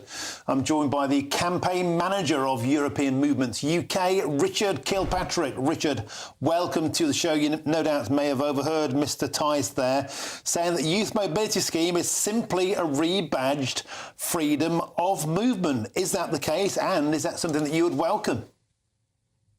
I mean, just legally, Martin, it's just not the case, is it? It's not freedom of movement. And don't forget, freedom of movement was a reciprocal thing. A youth mobility scheme would also be reciprocal. It would give opportunities for under-30s of people here in the UK to go and work, live and experience things abroad. And actually, the restriction, of course, that is very different to freedom of movement, is that restriction would be to 1 or 2 member states of the European Union. So it's not this open border situation that I think a lot of people would like that to be. I think, Richard, the point is we don't know if there's any cap on numbers. We don't know if it's only open to specific member states. That detail will come out on Monday. I think the Prime Minister, the number 10, have been pretty tight-lipped on this. That detail will roll out on Monday. But nevertheless, it's a direct contravention, of Brexit. Taking back control was the notion all along. A phrase, by the way, the Prime Minister used this week, taking back control of our borders. How does that tally with a youth mobility scheme? But I actually don't. I think what's really strange for me is that we keep going back to the same arguments that happened in 2016, when actually this summit is supposed to be about what can we do to fix the situation that we've got in this country. And the youth mobility scheme is one of many things that actually I would hope this Prime Minister would want to try and achieve in coming out of this summit. And yeah, you're absolutely correct. We don't really know the details of anything that's going to come out of this summit. And this is not going to be something that changes overnight. It should be the start of a conversation that actually would allow us to improve a lot of things. not just youth mobility, but things like dynamic alignment. The one thing that's happening across the country is that British manufacturers are desperate to be able dynamic to alignment. Richard Kilpatrick, dynamic alignment is another badge for taking rules from Brussels. That's something else that 17.4 million Brexiteers precisely said we'd had enough of. But actually, it's reducing duplication of rules. It's cutting costs that are directly being paid by British manufacturers and being passed on to British people. If the idea that we can, with one hand, criticise trade negotiations with America or tariffs being placed on America to other countries, but here in the UK we've just done a trade deal with America without having to have youth mobility. We've done a trade deal with America without having to take any rules from America. Why are we obsessed with giving away stuff to Brussels? Well, first off, we don't know what the details are going to be. So the suggestion that we're giving anything away, this is part of a negotiation. There's going to be something that the EU... There's no such thing as a free lunch in Brussels. I've been there, mate. There's going to be something that we ask for that's going to be in the interest of the British people. You know, cutting red tape for professionals so that we can get architects, engineers, EU-trained doctors working in our NHS again. There's a massive amount of opportunity here. And I actually think the challenge to Keir Starmer is, can you make the most of this summit to the benefit of the British people and to put right some of the wrongs that Brexit has caused this country? OK, Richard Kilpatrick, the campaign manager of European Movement UK, thank you very much for joining us. Come back to the studio now for a quick bit of reaction there from Richard Tice. Nothing to worry about. This isn't giving away any benefits to the European Union. It's simply about making things better. We know that Keir Starmer is a bad, weak negotiator that basically always gives away stuff, whether it's on the Chagos Islands, whether it's on India and extra freedom of movement of labour. So I think we're right to be very worried. And we know that this is a man who wanted a second referendum. This is a man who constantly talked about, sort of the benefits of migration. So, yeah, I'm very nervous. OK. And I believe you dropped me a line about you have a comment to make about the fire. So, yeah, obviously changing tack, the horrific fire in Bicester, which tragically has resulted in the death of 3 people, including 2 firefighters. It is so unusual to lose firefighters in that brave work. There hasn't been a London firefighter killed in service for over 20 years. It will be very interesting to hear what are the causes, what's happened, what was going on in those factories in that huge shed that led to this. I mean, you look at the pictures, the smoke, rumours of popping and explosions and things. We really do need to know what on earth happened there. What are you intimating? I don't know. There's suggestions that it may have been a electric car battery storage. Time will tell whether that's accurate or not. We don't know anything. We don't know, but it's so unusual, mercifully, for firefighters. I mean, to lose 1 is horrific. To lose 2 is extraordinary. So unusual. Yeah, well, I'm sure a full investigation, of course, will follow, and then the truth will come out. But, of course, for now, our thoughts are with those 2, the families of the 2 deceased, and, of course, of those who are still injured. And we don't know anything yet about the cause of this blaze. You know, that will come in the fullness of time. Richard Tice, thank you very much for joining us in the studio. And, of course, Catherine Forster, excellent as ever. Thank you very, very much. And next, we will return to that breaking news in Bicester, where a large fire has killed 2 firefighters and a member of the public, and still 2 other firefighters gravely ill in hospital. We'll be there next. I'm Martin Daubney on GB News, Britain's News Channel.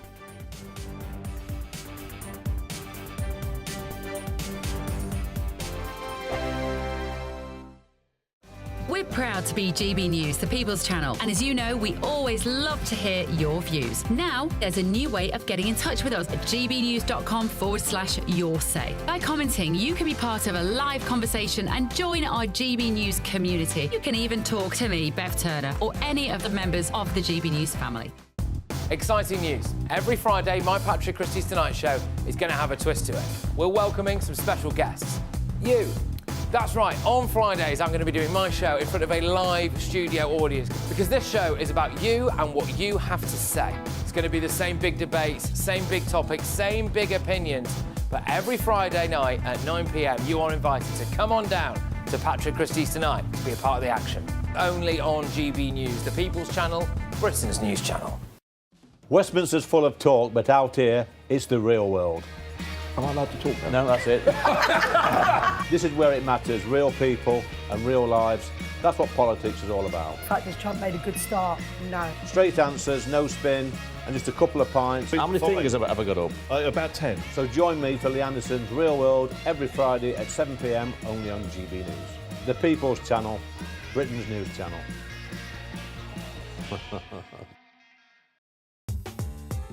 I'm Christopher Hope. From pop stars to politicians, I'll interview anybody in a pub who's got a political opinion. Join me every Friday on Spotify, Apple Podcasts, YouTube or gbnews.com, or wherever you get your podcasts. This is GB News, the People's Channel.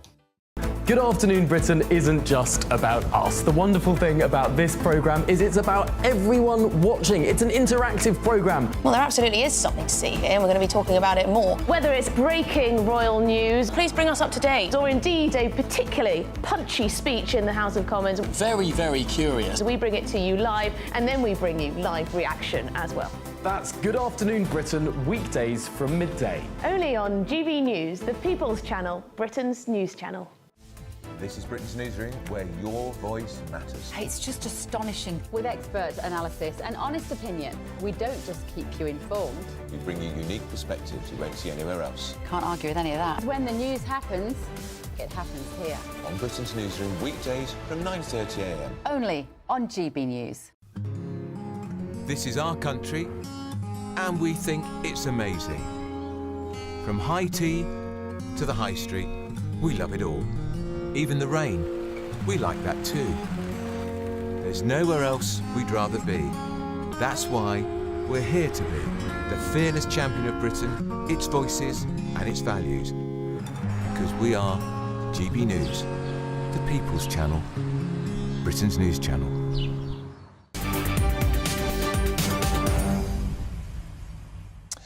Welcome back. It's 4:25 with me, Martin Daubney, here on GB News. Now, 2 firefighters and a member of the public have sadly and tragically died at a former RAF base in Bicester. And joining us now from Bicester is GB News' reporter Jack Carson. Jack, it's an absolutely horrendous event. 2 dead, 3 dead, beg your pardon, others injured. What's the very latest on the ground?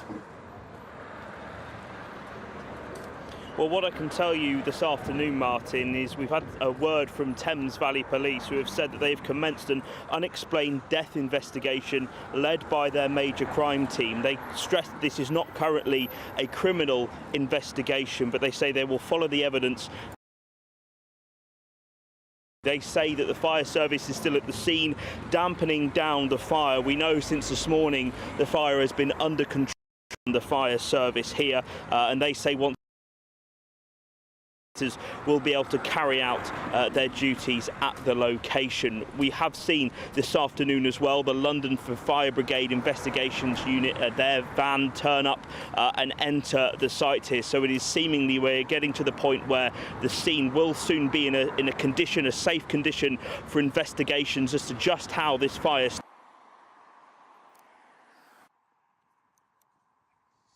OK, thank you, Jack Carson. I think we momentarily lost connection with you there. Just about to say 2 deceased, and we have, I think, a clip of the fire chief who gave a very emotional press conference earlier on today. Let's take a look. I'm the Chief Fire Officer of the Oxfordshire Fire and Rescue Service. It is with a heavy heart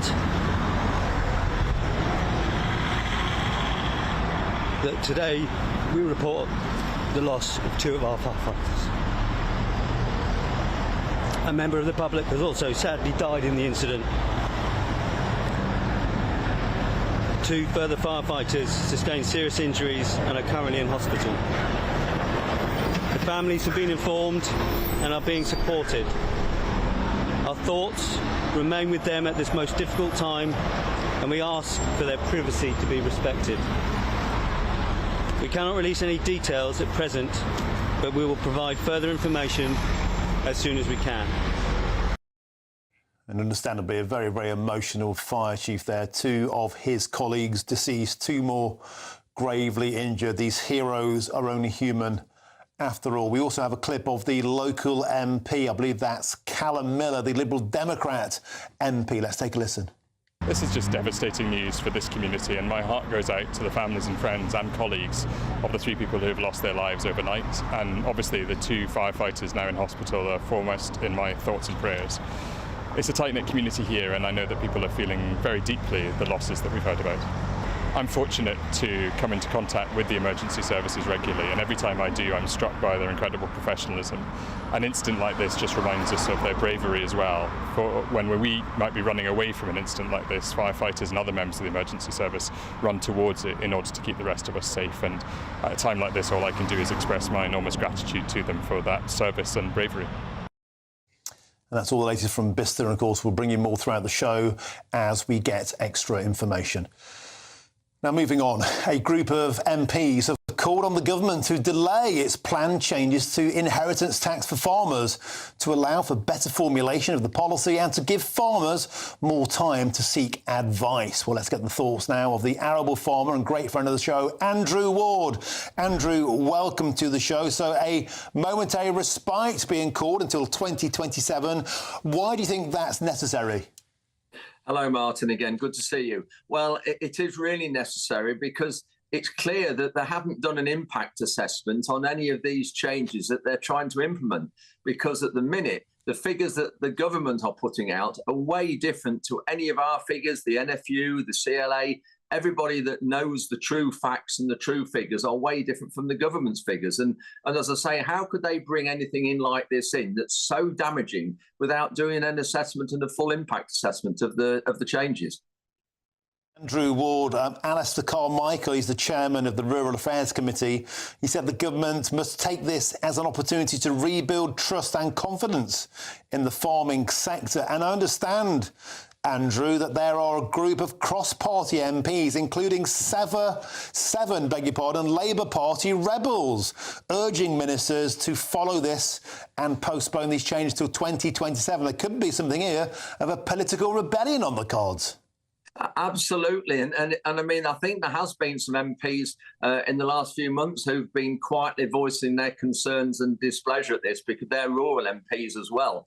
But Alistair Carmichael's quite right, because I think Farmers Guardian did a survey recently, and there was 84% of the respondents of this survey said that the recent government policies and their attack on the industry is causing them huge mental stress and strains, and it's very, very difficult to cope with. So it is quite right. And this is why we've been saying for a long while now, since it was announced in the budget last October, that farming is not like any other industry. It's not like any other manufacturing industry, because most people manufacturing, or most companies manufacturing something, will know all their costs at the start. But with us producing food, we just don't know what our costs are, and the returns are so low from producing food that there isn't the sort of the structure in the farm to pay off any of these taxes. And don't forget, we have already paid taxes all the way along on any profits or anything else. But to then have to pay tax on something that is handed down to the family is just wrong. And we're not just saying farmers here, Martin, we're saying anybody, no matter what your business is, whether you're a hotel or a pub or a shop or anything, a haulage business, you should not be paying tax to pass that down to the next generation. And clearly now, the government, hopefully now, are beginning to see the errors of their ways. Well, Andrew Ward, the Labour government has always been resolute, saying they inherited a £22 billion black hole. They had to make tough decisions, and to use a farming pun, they've ploughed the same furrow ever since. They're digging in. Do you think there's any chance they might take Alistair Carmichael's suggestion seriously and throw you guys a biscuit?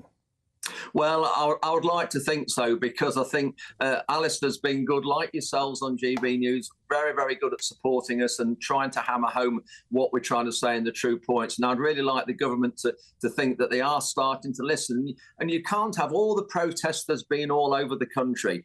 We've never had the volume of anxiety and the volume of anger and protest that we've had since October around the country ever before in my time with farming.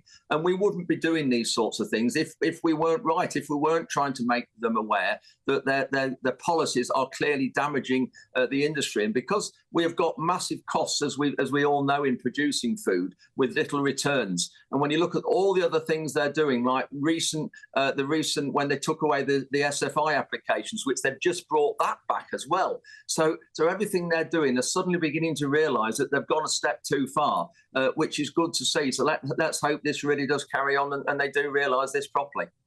OK, thank you very much for joining us. Always a pleasure, arable farmer Andrew Ward. And for now, the face-off between the farmers and the government continues. Thank you. Have a great weekend. And lots more still to come between now and 5 o'clock, including there's a massive backlash as road safety campaigners call for, wait for it, 10 mile an hour, 10 mile an hour speed limits on city roads. You might as well get out your car and push it. But first, here's your latest news headlines, and it's Sam Francis.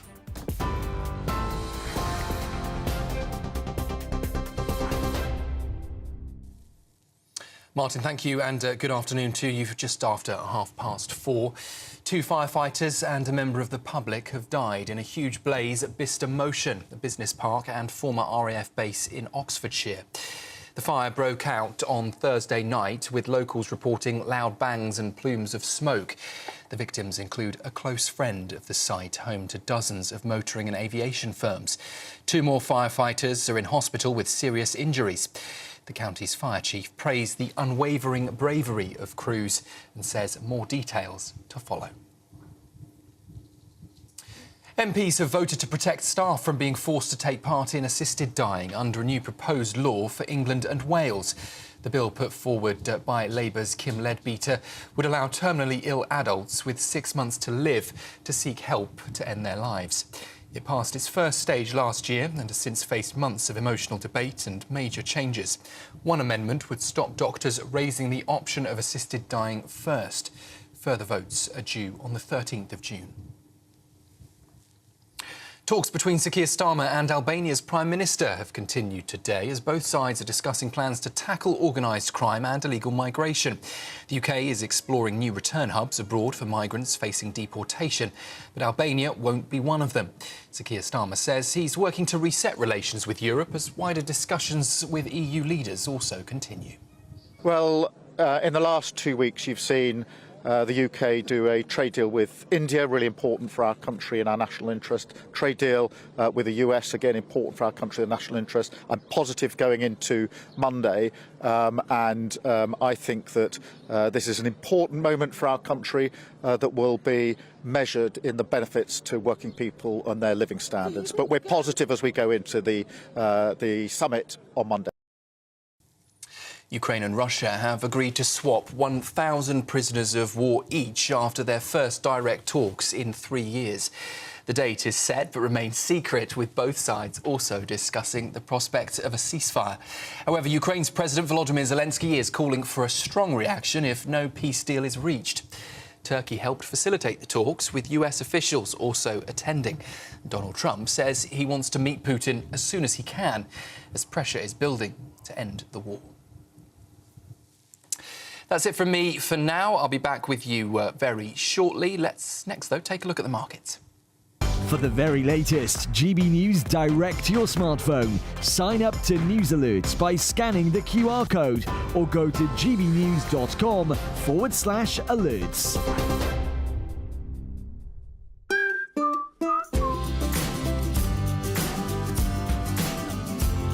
Done. My Claim Group sponsors the GB News Finance Report. Here are the markets as they stand just after 4:30. The pound will buy you $1.328 and 1.863 euros. The price of gold, £2,394 and 89 pence per ounce. And the FTSE 100 is at 8,656 points. Done. My Claim Group sponsors the GB News Finance Report. Hello again and welcome to the latest update from the Met Office for GB News.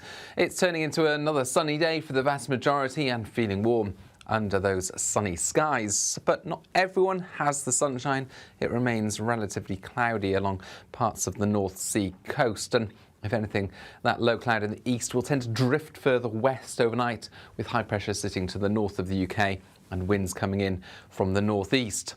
So after dark, really, we're going to see that cloud spread into parts of northern England, the Midlands, East Anglia, the south east, perhaps reaching as far as East Wales, parts of Dorset, Somerset, for example.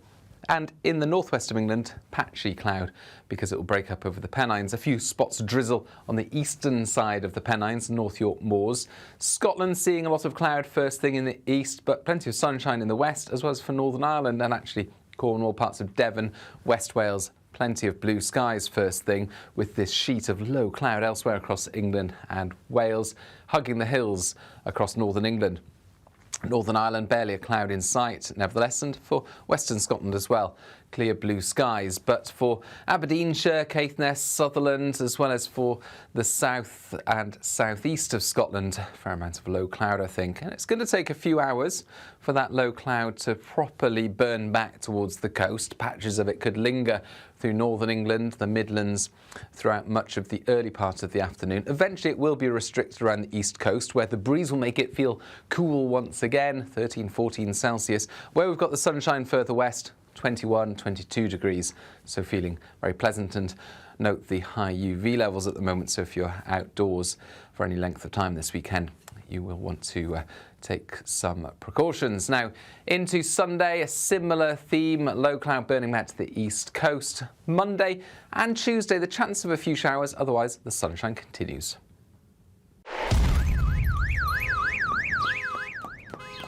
Crash Law 24 sponsors GB News Traffic and Travel Report. Good afternoon, this is the latest AI travel news from GBnews.com. The A90 has restrictions near Glendowick due to an incident. Congestion is on the M4 westbound between junctions 23A at Mega and 26 at Malpass. In Cheshire East, the M56 westbound is down to one lane due to a vehicle fire, expecting normal flow by 7:15. A breakdown on the M42 northbound in Warwickshire should clear by 5:28. And on the trains, disruptions occur between Leicester and Birmingham New Street on Cross Country, and Great Western Railway has delays between Plymouth and Penzance. For more travel news, go to gbnews.com. Crash Law 24 sponsors GB News Traffic and Travel Report.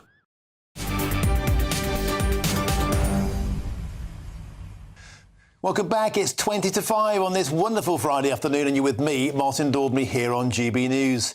Now, a major road safety charity has said that speed limits in cities should be cut to, wait for it, 10 miles an hour, 10, 1-0, to prevent deaths and to reduce serious injuries. But is this simply ridiculous? Because, let's face it, you might as well get out and push your car. 10 miles an hour, you'd be slower than a mountain bike.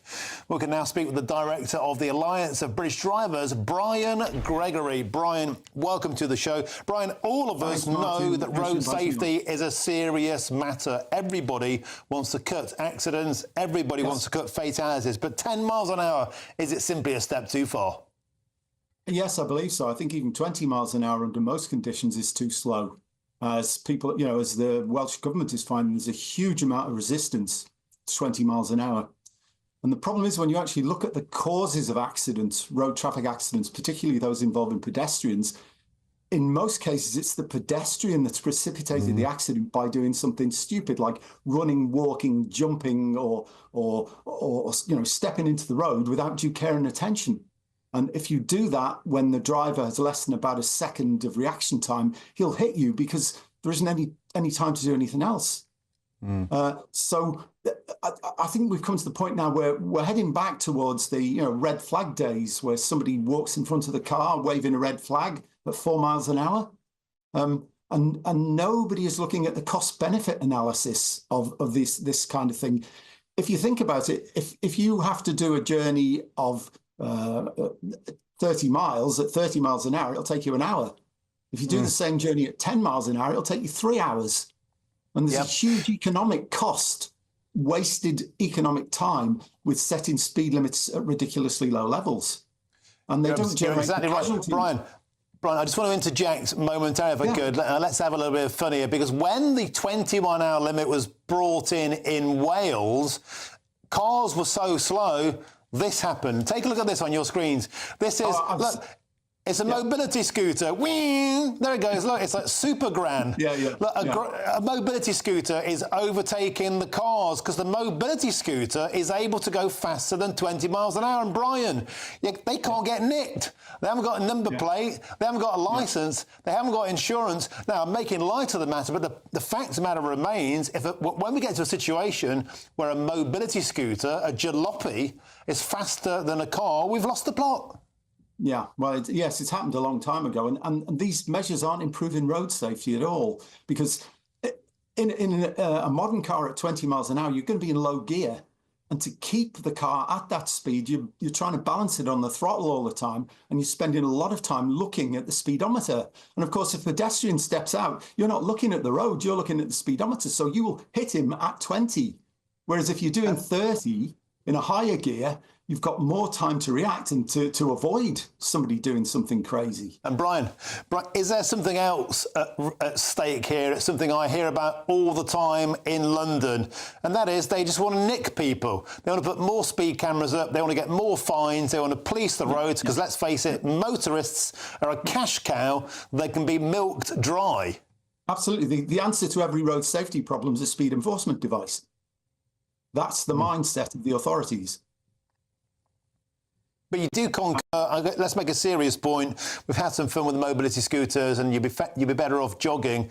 The fact of the matter is now it's getting very hard in a lot of cities to even get to 20 miles an hour anyway. London, for example, it's a true story. London is actually slower than horses and carts. It's slower now than it was in the Victorian era. You can't go more than 20 miles an hour because of congestion and cycle lanes and this constant clogging of our motorways and roads because of anti-car legislation. Absolutely. Yes. Yeah, there's no question about that. And it's counterproductive, hugely economically costly, and doesn't actually address the problem it's supposed to be addressing. And what about pollution? Because we hear a lot about pollution, but the fact of the matter is, it's my understanding there's more pollution if the speed is lower because you're in a lower gear and you're revving higher, and so you're belching out more smoke. Yeah, absolutely. TfL have done research on this, and they're basically the curve is almost vertically upwards from below about 30 miles an hour. It just climbs like a lift, and then it drops down to a low level, and it stays that way to well above the motorway speed limit. But in all the major emissions gases, NOx, NO2, sulfur dioxide, where it's emitted, all of those just go ramp up massively at lower speeds. So you're actually making emissions worse, not improving road safety, and wasting time. And Brian Gregory, once more for good fortune, let's have that video of the jalopy overtaking the cars. This could be the destiny. Here we go.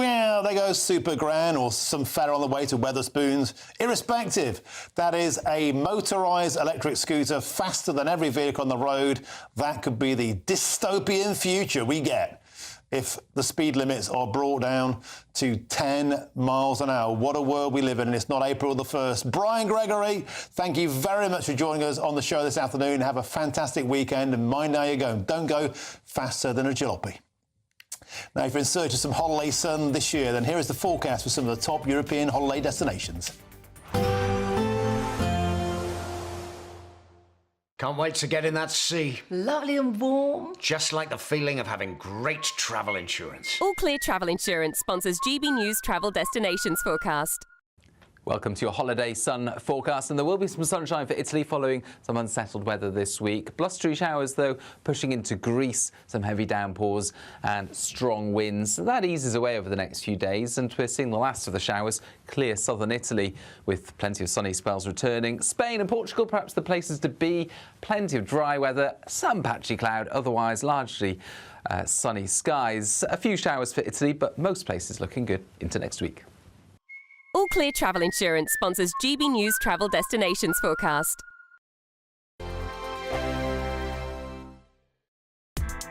Join me, Nana Akweer, for an informative, interactive news programme with a difference. It's fun. No, you didn't say that, Dave. I'm so surprised. I think there's an element of truth to that. Join me from 3 p.m. every weekend, only on GB News, Britain's news channel. GB News Breakfast. every day from 6 a.m. I mean, the facts simply are, firstly, the role of the monarch above party politics and also a symbol of national unity. We saw it superbly this week.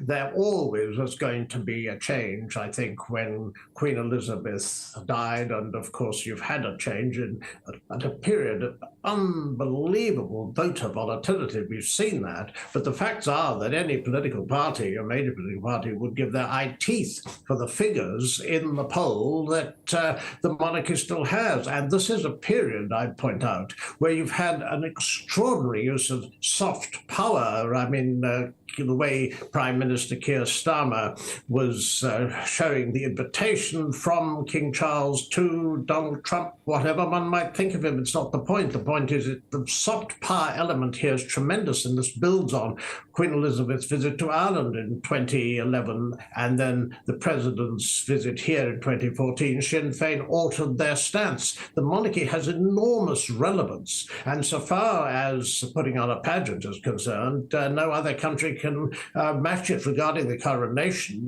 203 countries represented. So what you're seeing is something that's been going for Bar Cromwell for over 1,000 years. There's no doubt that it's part and parcel of the fabric of Britain. The monarchy will change just as views on it in different generations. For example, the problems with the Duke and Duchess of Sussex, there's no doubt that that has affected younger voters. I think that's been clear for some time. But there's also no doubt that if you take charitable activities, the monarchy has an absolutely unique profile. We see this with William and the It makes no difference to charity at all. GB News, the People's Channel. We're proud to be GB News, the People's Channel. And as you know, we always love to hear your views. Now, there's a new way of getting in touch with us at gbnews.com/your-say. By commenting, you can be part of a live conversation and join our GB News community. You can even talk to me, Bev Turner, or any of the members of the GB News family. I'm Christopher Hope. From pop stars to politicians, I'll interview anybody in a pub who's got a political opinion. Join me every Friday on Spotify, Apple Podcasts, YouTube or gbnews.com, or wherever you get your podcasts. This is GB News, the People's Channel.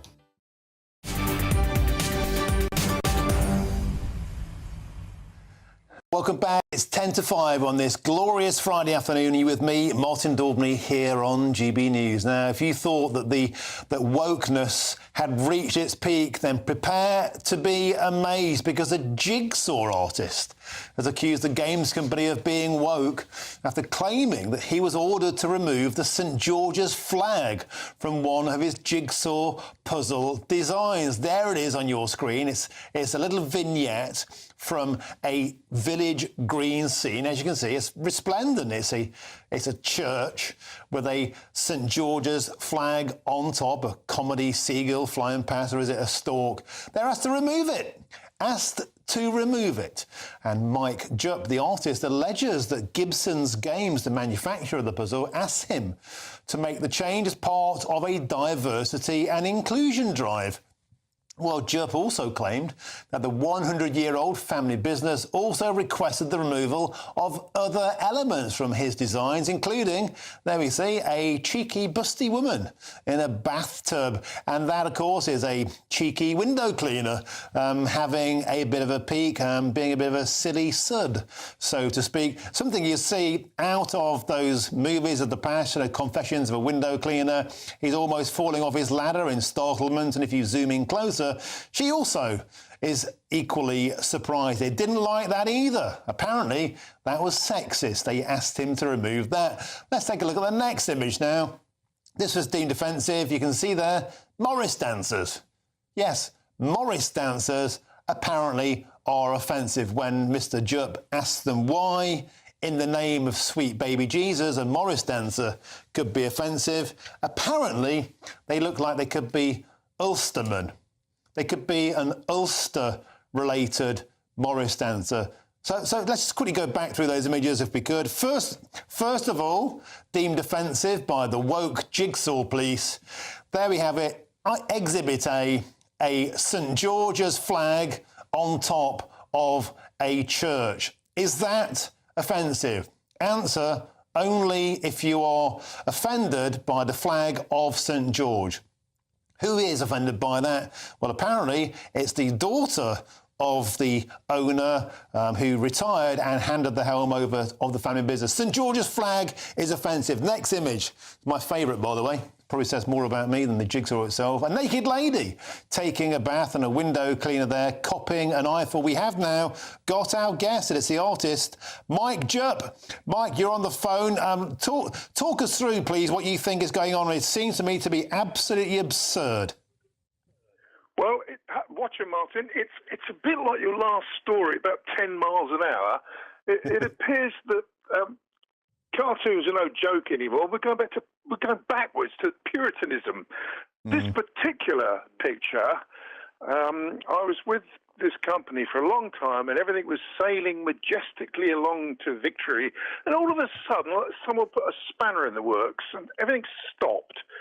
And I still, to this day, don't know why. But I had an email saying how wonderful we were doing, but changes had to be made to my sort of 20 years of output to make them less offensive. Okay. And then a list of... Mike, we've run out of time. It took so long to get. We should try and get you back on in the next hour. Look, stick around. Why do people vote for reform? I'll be joined by an expert next who will tell us precisely why. That's next.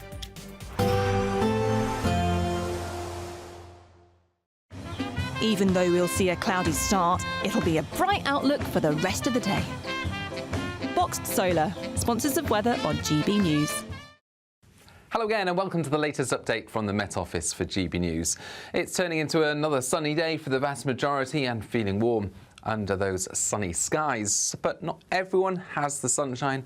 It remains relatively cloudy along parts of the North Sea coast, and if anything, that low cloud in the east will tend to drift further west overnight, with high pressure sitting to the north of the UK and winds coming in from the northeast.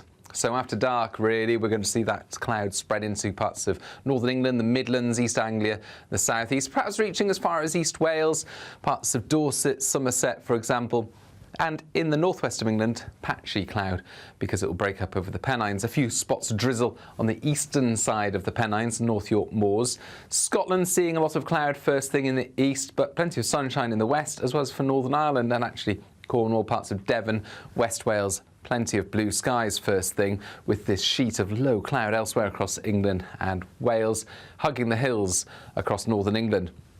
Northern Ireland, barely a cloud in sight, nevertheless, and for western Scotland as well, clear blue skies. But for Aberdeenshire, Caithness, Sutherland, as well as for the south and southeast of Scotland, a fair amount of low cloud, I think. And it's going to take a few hours for that low cloud to properly burn back towards the coast. Patches of it could linger through northern England, the Midlands, throughout much of the early part of the afternoon. Eventually, it will be restricted around the east coast, where the breeze will make it feel cool once again, 13, 14 Celsius. Where we've got the sunshine further west, 21, 22 degrees, so feeling very pleasant. And note the high UV levels at the moment, so if you're outdoors for any length of time this weekend, you will want to take some precautions. Now, into Sunday, a similar theme, low cloud burning back to the east coast. Monday and Tuesday, the chance of a few showers, otherwise the sunshine continues. Expect a warm front, moving from the kitchen right through to the rest of the house. Boxed Boilers, sponsors of weather on GB News.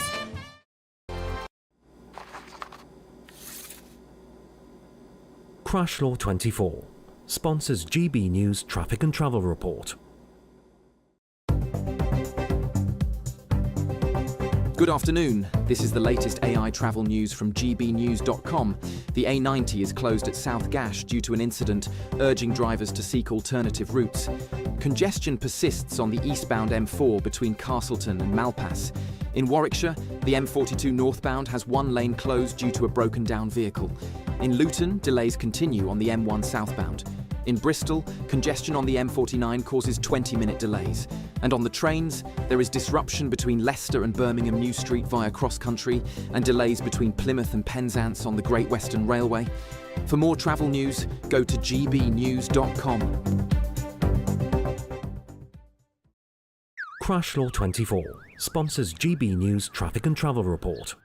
You could be the next big winner on the road in this brand new Alnag Baron 560 motorhome, courtesy of Marquis Leisure. Imagine the fun you could have in this luxurious home from home worth over £67,000. We'll also give you £5,000 in tax-free cash to make your next getaway a great one. And it could be all yours. For another chance to win the lot, text WIN to 63225. One entry costs £2.50 plus one standard network rate message. Or text bonus to 63225. 5 entries cost £5 plus one standard network rate message. Go to gbnews.com/win. Entries start at £2.50. Call 0903 686 3232. Calls cost £2.50 plus your network access charge. Or post your name and number to GB13 PO Box 8690 Derby DE1 9TT. UK only. Entrance must be 18 or over. Lines close at 4 p.m. on the 6th of June. Please check the closing time if listening or watching on demand. Westminster's full of talk, but out here, it's the real world. Am I allowed to talk then? No, that's it. This is where it matters, real people and real lives. That's what politics is all about. The fact is Trump made a good start, no. Straight answers, no spin, and just a couple of pints. How many fingers have I got up? About 10. So join me for Lee Anderson's Real World every Friday at 7 p.m, only on GB News. The People's Channel, Britain's news channel.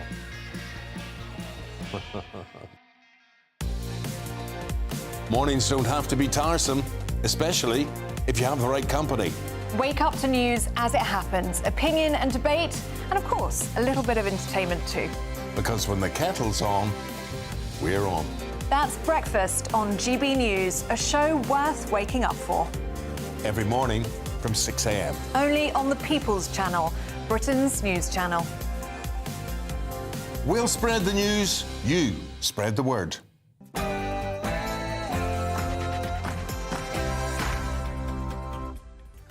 A very, very good afternoon to you on this wonderful Friday afternoon. It's 5 p.m. Welcome to the Martin Daubney Show here on GB News. We're broadcasting for you live from the heart of Westminster and all across the UK. On today's show, the police have commenced an unexplained death investigation as 2 firefighters and a member of the public have died after a fire broke out at a former RAF base in Bicester. We'll be live from the scene for all of the latest. And Keir Starmer left looking like a political pygmy yesterday as Albanian Prime Minister Edi Rama, a former basketball pro and a giant of a man, he publicly refused to accept one of Labour's immigration return hubs. And this should have been a slam dunk for Sir Keir Starmer, but it turned into an Albanian humiliation.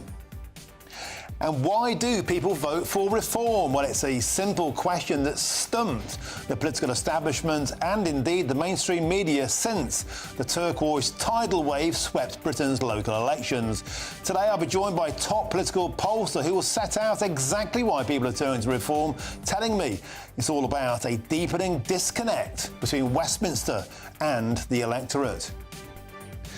Just when you thought the war on woke couldn't get any more absurd, well, now a jigsaw puzzle has been censored with a St George's flag and even Morris dancers removed from a cartoon of a British village green. I'll be joined by the artist who says, I told them to shove it.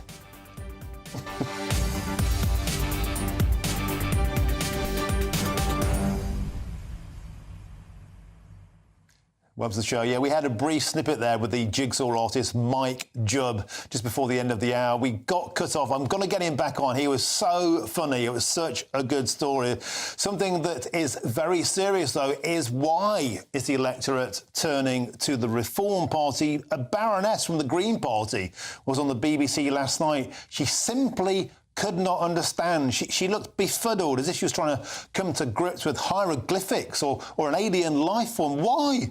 Why, she was saying, would anybody vote for reform? They simply don't get it. They simply don't understand the people outside of the establishment bubble. I'll be joined in a short while by Martin Baxter, the chief data analyst, the director of electoral calculus. He's been through the reasoning, the polling, the data, and he's going to tell us precisely why people are turning to reform and if he thinks that anything can be done to stop the turquoise tidal wave Get in touch. Have you turned to reform? Can they go all the way, or are they simply a flash in the pan? What do you make of a jigsaw puzzle being censored because St George's flag has offended somebody somewhere? Get in touch. GBNews.com/your say is the way to do it. But now's your headlines, and here is Sam Francis.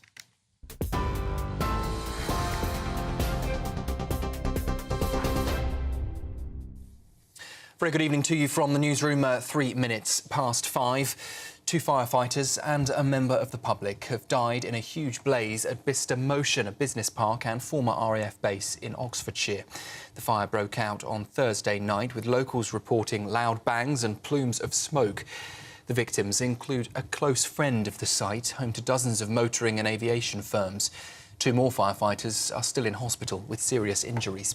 The county's fire chief has praised the unwavering bravery of crews in attendance and says more details will follow. MPs have voted to protect staff from being forced to take part in assisted dying under a proposed new law for England and Wales. The bill, put forward by Labour's Kim Leadbeater, would allow terminally ill adults with 6 months to live to seek help to end their lives. It passed its first stage last year and has since faced months of emotional debate and major changes. One amendment would stop doctors from raising the option of assisted dying first with patients. Further votes are due on the 13th of June. Talks between Sir Keir Starmer and Albania's Prime Minister have continued today as both sides discuss plans to tackle organised crime and illegal migration. The UK is exploring new return hubs abroad for migrants facing deportation, but Albania won't be one of them. Sir Keir Starmer says he's working to reset relations with Europe as wider discussions with other EU leaders also continue. Well, in the last 2 weeks, you've seen the UK do a trade deal with India, really important for our country and our national interest. Trade deal with the US, again, important for our country and national interest. I'm positive going into Monday, and I think that this is an important moment for our country that will be measured in the benefits to working people and their living standards. But we're positive as we go into the summit on Monday. Meanwhile, the Conservative leader, Kemi Badenoch, has claimed the Prime Minister is just taking the public for a ride. Prime Minister does not have a proper plan. It's just slogans, it's just talking, and quite frankly, I think he's taking the public for fools. He announced an immigration plan at the beginning of this week, and on that same day he was voting out measures which he says he wants, voting down measures which he says he wants, but which actually, when he has an opportunity in Parliament to get them through, does not vote for them. That is not serious. He is kicking this issue into the long grass. The fact is, immigration is way too high. We are the only party who have a plan, whether it's reducing. Well, stories making the international news, and Ukraine and Russia have agreed to swap 1,000 prisoners of war each after their first direct talks in 3 years. The date is set, but remains secret, with both sides also discussing the prospect of a ceasefire. But Ukraine's President Zelensky is calling for a strong reaction if no peace deal is reached. Turkey helped facilitate the talks, with US officials also attending. Donald Trump says he wants to meet Putin as soon as he can, as pressure is building to end the war. Nearly 100 people, including children, have been killed in a major Israeli assault on North Gaza, according to reports from the region.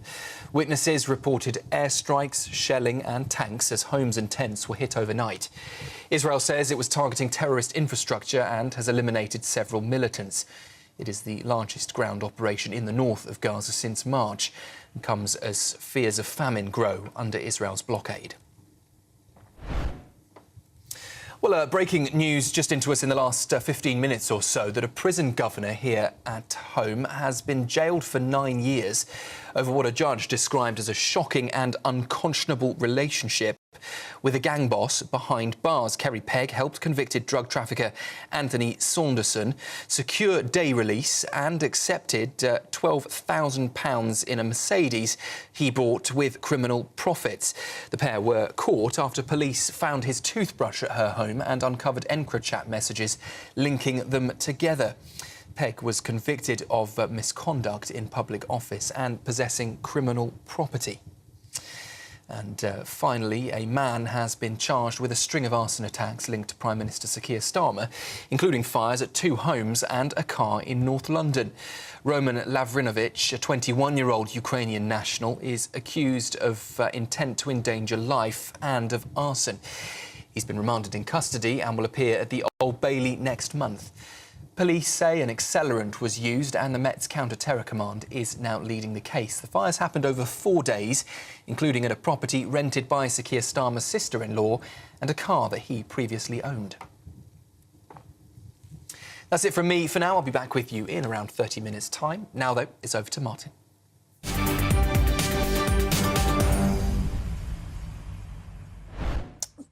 Thank you very much there, Sam. Now, we've got some breaking news. No, we haven't. The police have commenced an unexplained death investigation as 2 firefighters and a member of the public have died after a fire broke out at a former RAF base in Bicester. And joining us now from Bicester is GBNews' reporter Jack Carson. Jack, an horrific event. The investigations team trying to get to grips with what caused this. Of course, we have 3 dead. Jack Carson, you're there. What's the very latest from Bicester? Well, the latest we've got is from Thames Valley Police, who say that they have commenced an unexplained death investigation. They say that will be led by their major crime team. They do stress that this is not currently a criminal investigation, but they say they will follow the evidence as their inquiries continue. In order for them to be able to properly establish and begin their investigations, they have to wait until the site is deemed secure. They say the fire service is still at the scene, dampening the fire, but we have also seen investigation teams from the London Fire Brigade enter the site here at Bicester Motion as well, in order to be able to start carrying out their own inquiries and get to the bottom of just exactly how this fire started. Today, tragedy has been announced with the death of 2 firefighters and a member of the public because of this blaze. We have heard from Rob McDougall from Oxfordshire Fire and Rescue Service. He spoke to the press earlier on. I'm the Chief Fire Officer of the Oxfordshire Fire and Rescue Service. It is with a heavy heart that today we report the loss of 2 of our firefighters. A member of the public has also sadly died in the incident. 2 further firefighters sustained serious injuries and are currently in hospital. The families have been informed and are being supported. Our thoughts remain with them at this most difficult time, and we ask for their privacy to be respected. We cannot release any details at present, but we will provide further information as soon as we can. Well, you can't imagine how difficult it must be for the fire service that are still in there ensuring this blaze is remaining under control as they mourn the loss of their friends and their colleagues. The London Fire Commissioner Andy Poe revealed that one of the deceased firefighters was a leading London firefighter and sub-officer who was on what's known as retained duty with Oxfordshire Fire and Rescue Service. As I mentioned, tributes coming in from all over the country from the Prime Minister Sir Keir Starmer, but also the local MP Callum Miller. He gave his tribute earlier on. This is just devastating news for this community, and my heart goes out to the families and friends and colleagues of the 3 people who have lost their lives overnight, and obviously the 2 firefighters now in hospital are foremost in my thoughts and prayers. It's a tight-knit community here, and I know that people are feeling very deeply the losses that we've heard about. I'm fortunate to come into contact with the emergency services regularly, and every time I do, I'm struck by their incredible professionalism. An incident like this just reminds us of their bravery as well. For when we might be running away from an incident like this, firefighters and other members of the emergency service run towards it in order to keep the rest of us safe. And at a time like this, all I can do is express my enormous gratitude to them for that service and bravery.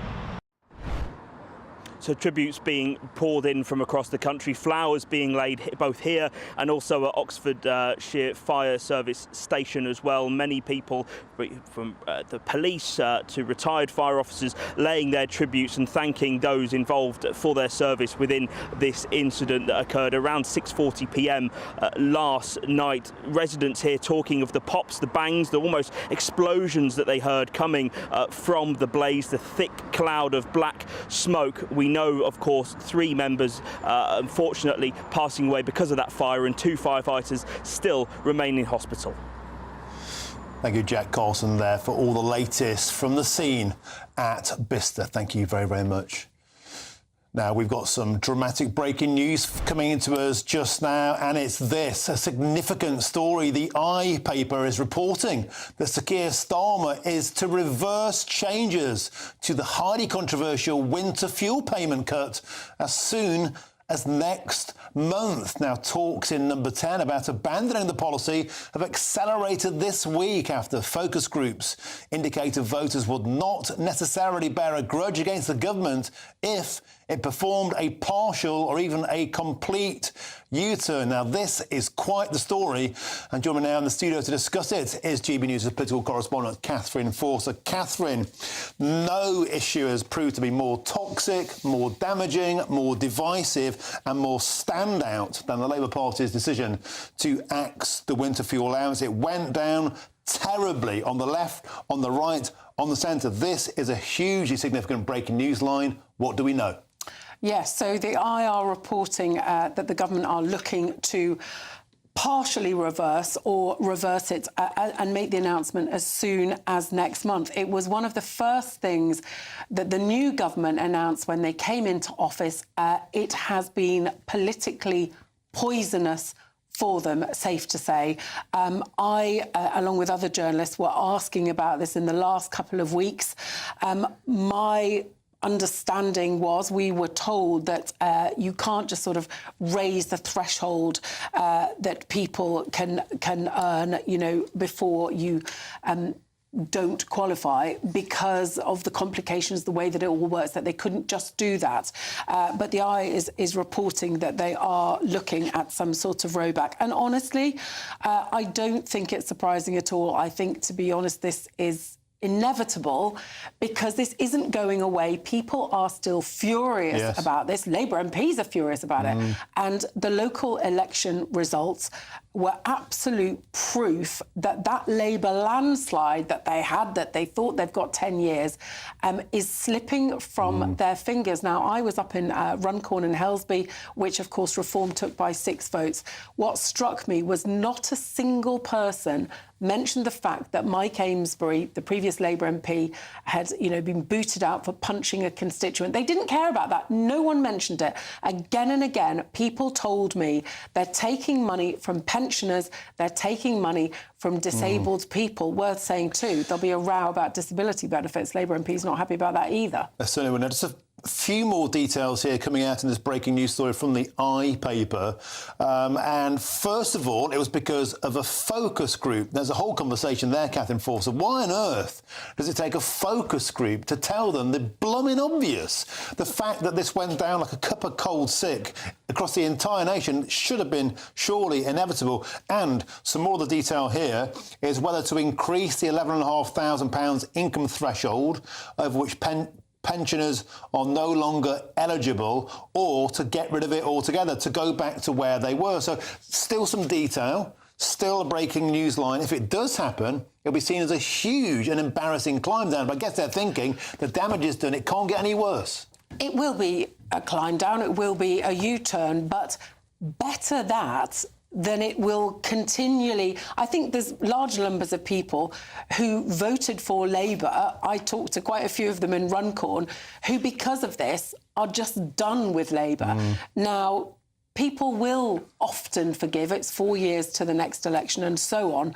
And I think the government's calculation is basically change course now and try to mitigate the damage. Catherine Forster, stick with us because I know you're going to enjoy this next question, because here it is. Just why do people vote for Nigel Farage's Reform UK? Now, it's a question that stumped the entire political establishment and indeed the mainstream media since the turquoise tidal wave swept Britain's local elections recently.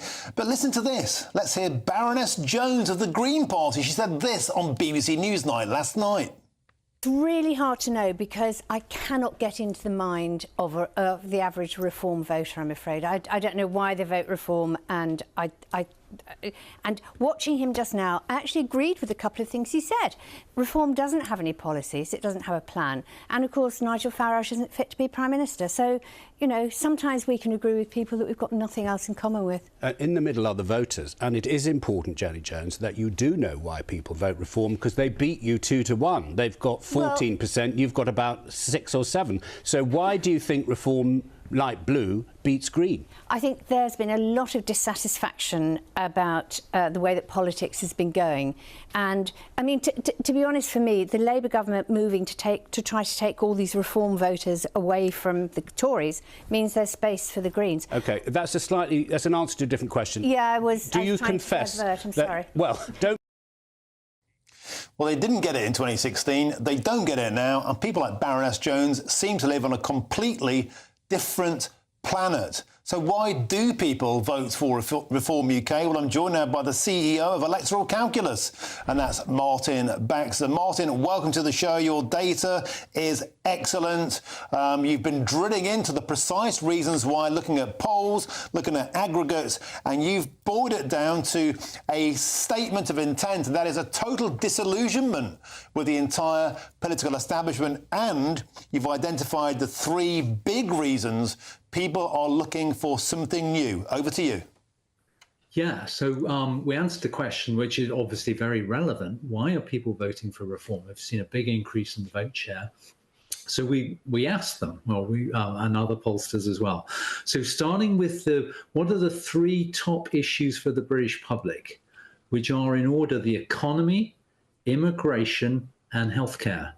And the 2 big parties, Labour and Conservatives, over the last 10 years or more, have not really delivered on those topics very well. The economy, since the financial crisis, we've averaged per head growth of just 0.4%. So that's less than 0.5% a year, which is pretty much the same as economic stagnation, whilst since the start of Tony Blair's government till now, taxes have gone up by 1/5. Taxes have gone up by 20%. From what they were back then. So that people are not earning much more and they're paying more in tax. And that fundamentally, I think, colours everybody's or many people's attitudes to politics and how they perceive the 2 big parties have done. Immigration is another one where the Conservatives promised they would take back control, but immigration tripled over the last 10 years or so. Labour, until the May elections, hasn't done very much about that. And it's an issue for many people. It's the 2nd most important issue across the country. And there's the feeling that 2 big parties have failed on that. And then on healthcare, the NHS has not really recovered from COVID. It gets more money every year, 2.3% annually goes into the NHS, but productivity is down, waiting lists are up, and public dissatisfaction is high. So on all those 3 big issues, the 2 existing parties, Conservative and Labour, are both seen as not having succeeded. And that creates an opportunity for Nigel Farage and Reform to say the big 2 parties have failed, vote for us. And that's the main driver of what's happening at the moment. And Martin Baxter, we heard this, didn't we, all the way through the Brexit referendum, but I think now it's on steroids. And that is the big 2 parties aren't listening. They're not doing what they're told in election after election. They don't understand people like me, people like Baroness Jones there, you know, in La La Land. Let's be honest, they simply cannot countenance the fact that people exist who don't agree with them. They're on a different planet. Meanwhile, in the real world, we have a huge appetite almost for destruction, for anarchy, and certainly for change. Yeah, so I will say, just as an aside, the Greens and the Liberal Democrats are also beneficiaries of this opposition to the 2 parties. The Greens are up too. So some of the reason why Reform is popular are the same reasons why the Greens are getting more popular. But let's get back to your main point. That the other thing that the mainstream parties have done, as well as not focusing on the issues that are important to people, they're focused on issues that aren't important to people, or indeed people are perhaps against. So 2 examples of this are, you know, the push for very strong transgender rights, going above and beyond what the public would like, which is dignity and respect for transgender people, but going towards letting biological men into women's prisons or women's changing rooms and so on. And the Supreme Court judgment, which essentially put a slowdown to all of that. On our figures, we did a poll on that. 59% of the British public support the Supreme Court on that, and Reform are with the public on that. Another one is climate change. Many people think that the climate change science is true and that action needs to be taken, but some of the climate change proposed policies are too strong and too extreme. So, for instance, most people think that net zero is unachievable by 2050. But it's still a government target. And again, Reform are saying we're going to get rid of that target. That is in tune with the British public on that. OK, Martin Banks, we have to leave it there. Fascinating stuff. Thank you very, very much for joining us on the show today. The CEO of Electoral Calculus, Catherine Forster, quick reaction from you. Of course, this report also does point out there is a big challenge for Reform. They don't have a detailed set of policies yet, and they could be faced with the same difficulties as the previous two parties if they were to get into power, the same economic situation. But what comes out of all of this is just a huge appetite for something fresh and different, as we saw in America. Well, yes, and of course, the Tories were booted out because people were so fed up with them. Labour promised change. Lots of people said to me, well, they can't be any worse. And now, of course, 10 months on, Labour have upset a lot of people. So many voters are looking around for something else, and Reform hasn't got the inconvenient sort of tarnishing that being in power can give you. And they're promising all sorts of things that are very appealing to people. They're promising no people crossing the channel on small boats, no tax till you're earning 20,000, no hospital waiting lists. I'm not sure quite how you pay for any of that. I mean, Lord Harper has said that their economic policy is complete nonsense. But, you know, they've got lots of councils now, and they will have to be delivering, and they'll be judged on that. OK, Catherine Forster, thank you very much. As you say, a long way to go to election and a mountain to climb for Reform, but the appetite for change is certainly there. Thank you very much, Catherine Forster. Now, coming up next, the Falklands War landing craft is decorated for Pride this year. Is this an insult to veterans? That's next with me, Martin Daubney. Join me, Nana Akwe, for an informative, interactive news programme with a difference. It's fun. No, he didn't say that, Dave. I'm so surprised. I think there's an element of truth to that. Join me from 3 p.m. every weekend, only on GB News, Britain's news channel. This is our country, and we think it's amazing. From high tea to the high street, we love it all. Even the rain, we like that too. There's nowhere else we'd rather be. That's why we're here to be the fearless champion of Britain, its voices and its values. Because we are GB News, the People's Channel, Britain's news channel.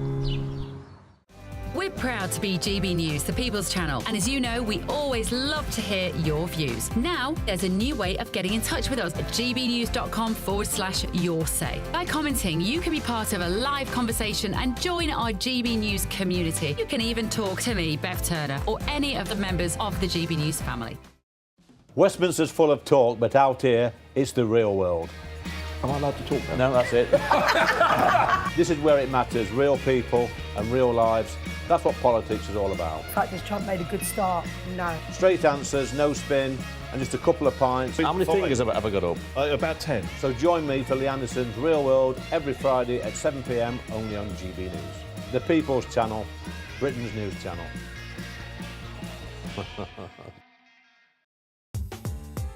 I'm Christopher Hope. From pop stars to politicians, I'll interview anybody in a pub who's got a political opinion. Join me every Friday on Spotify, Apple Podcasts, YouTube or gbnews.com, or wherever you get your podcasts. This is GB News, the People's Channel. Good Afternoon Britain isn't just about us. The wonderful thing about this programme is it's about everyone watching. It's an interactive programme. Well, there absolutely is something to see here, and we're going to be talking about it more. Whether it's breaking royal news, please bring us up to date. Or indeed a particularly punchy speech in the House of Commons. Very, very curious. So we bring it to you live, and then we bring you live reaction as well. That's Good Afternoon Britain, weekdays from midday. Only on GB News, the People's Channel, Britain's news channel. Mornings don't have to be tiresome, especially if you have the right company. Wake up to news as it happens, opinion and debate, and of course, a little bit of entertainment too. Because when the kettle's on, we're on.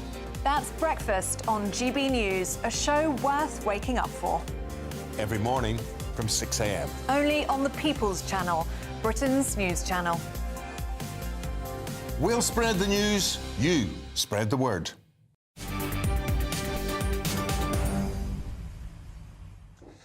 Welcome back, 5:27 on this glorious Friday afternoon with me, Martin Daubney, here on GB News. Now, the decoration of a Falklands War landing craft, as you can see on your screens now, to celebrate Pride, has sparked uproar among certain veterans. This is the first war vessel in British history to be wrapped in the Pride colours, as you can see on your screens, the rainbow flag down the side of that craft.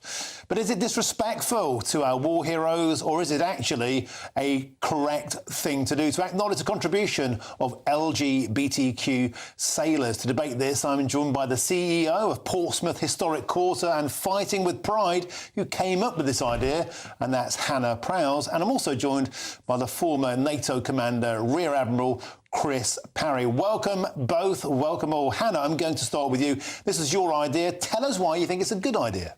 Hi, Martin. Thank you. To start off, I would just like to say I'm not the CEO of Fighting with Pride, but I am delighted to work alongside Fighting with Pride. I'm the CEO of Portsmouth Historic Quarter, who are the custodians of Portsmouth Historic Dockyard and a very, very proud section of our naval heritage. Portsmouth this year is UK City of Pride, which is a great honour and one that the people of Portsmouth are delighted to have happening in our city. It's also the anniversary, the 25th year anniversary of the lifting of the ban, the gay ban as it's known, of gay personnel being able to serve in the armed forces. And so with the combination of these two things, we looked at our heritage assets in the dockyard and thought, what can we do to celebrate the lifting of the ban and also to highlight the work of Fighting with Pride? I know there are some who say, you know, this is a battle that has been fought. I know Chris has been on record, the Admiral has been on record recently, saying that, you know, this is a drum that doesn't need to be banged anymore. Well, actually, the apology has been forthcoming, but the reparations have only just been agreed. And there are thousands of personnel who served under the ban, who suffered under the ban, for whom those reparations are still needed. And so we're wishing to raise awareness. OK, let's bring in our other guest now. There's the former NATO commander, Rear Admiral Chris Parry. Chris, what do you make of this rainbow festooned craft?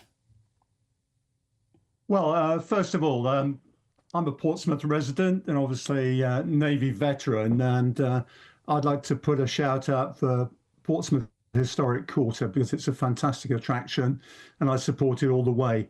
Now, 25 years ago, I had the first gay officer to come out within about a split second of the ban being lifted. And I would point out that the Navy didn't enforce this. It was actually the law of the land.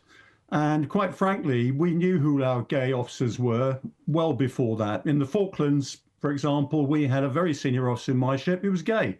Simple as that. We supported our gay colleagues against the law in some cases. So it wasn't the sort of persecuting environment that I think people like to reflect.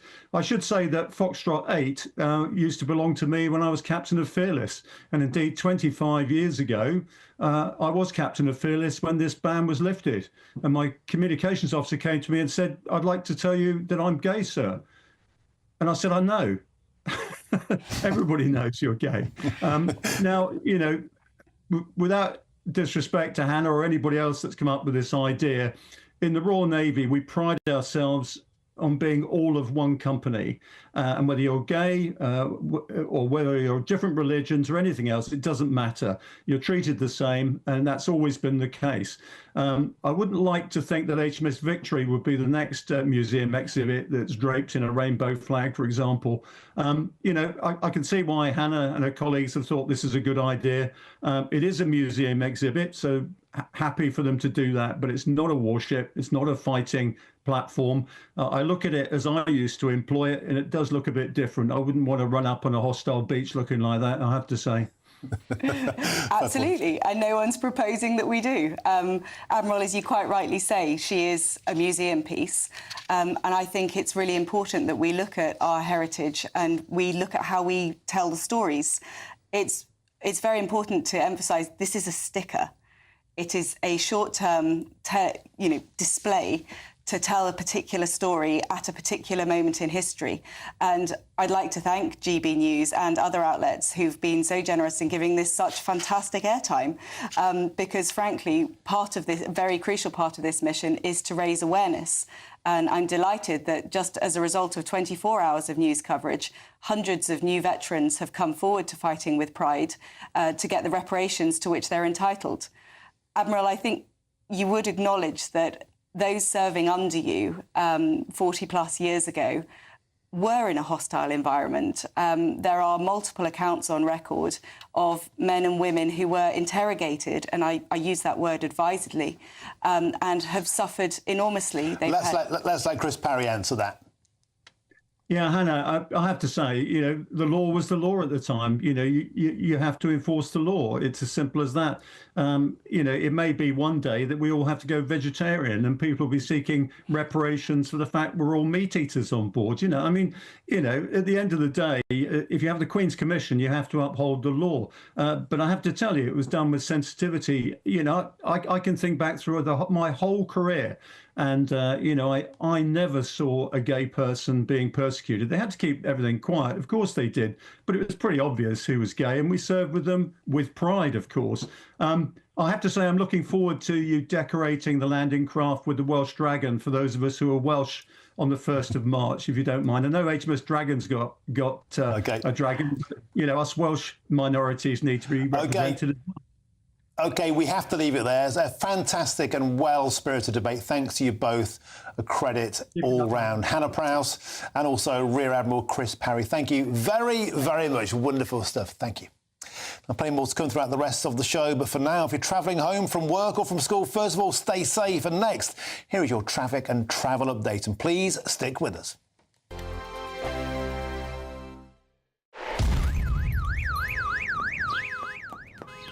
Crash Law 24 sponsors GB News Traffic and Travel Report.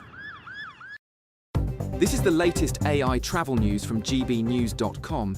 Expect disruptions for motorists in several areas. Leeds faces A1M southbound entry slip closure at junction 44 for road repairs. In Knowsley, emergency barrier repairs shut all lanes on the M62 westbound at junction 6. Leicestershire has horticultural works closing a lane on the M1 northbound exit slip at junction 21A. Solihull deals with lane restrictions on the M6 northbound between junctions 4 and 6 due to roadworks. Greater London sees a significant M4 eastbound closure between junctions 3 and 1. In Surrey, the M25 anti-clockwise exit slip at junction 10 is closed for roadworks. For more travel news, go to gbnews.com. Crash Law 24 sponsors GB News Traffic and Travel Report.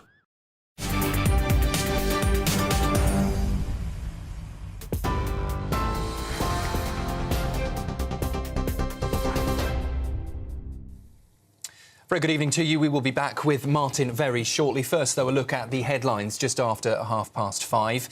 And breaking in the last half hour or so, Sir Keir Starmer is reportedly poised to U-turn on Labour's winter fuel payments cuts after growing pressure from his own MPs and angry voters. According to reports in the paper, talks in Number 10 have ramped up, with changes to the income threshold set to be announced as soon as June. The policy, claimed to save £1.4 billion, has been branded kryptonite on the doorstep and blamed for Labour's recent by-election defeat. More than 100 Labour MPs have now warned they could rebel in a Commons vote next month. Sir Keir Starmer, though, insists the cut was needed to stabilise the economy, but ministers now fear the political cost may outweigh the benefit. 2 firefighters and a member of the public have died in a huge blaze at Bicester Motion, a business park and former RAF base in Oxfordshire. The fire broke out on Thursday night, with locals reporting loud bangs and plumes of smoke. The victims include a close friend of the site, home to dozens of motoring and aviation firms. 2 more firefighters are in hospital with serious injuries. And the county's fire chief has praised the unwavering bravery of crews in attendance and says more details will follow. MPs today have voted to protect staff from being forced to take part in assisted dying under a new proposed law for England and Wales. The bill, put forward by Kim Leadbeater from Labour, would allow terminally ill adults with 6 months to live to seek help to end their lives. It passed its first stage last year and has since faced months of emotional debate and major changes. One amendment would stop doctors from raising the option of assisted dying first to patients. Further votes are due in June.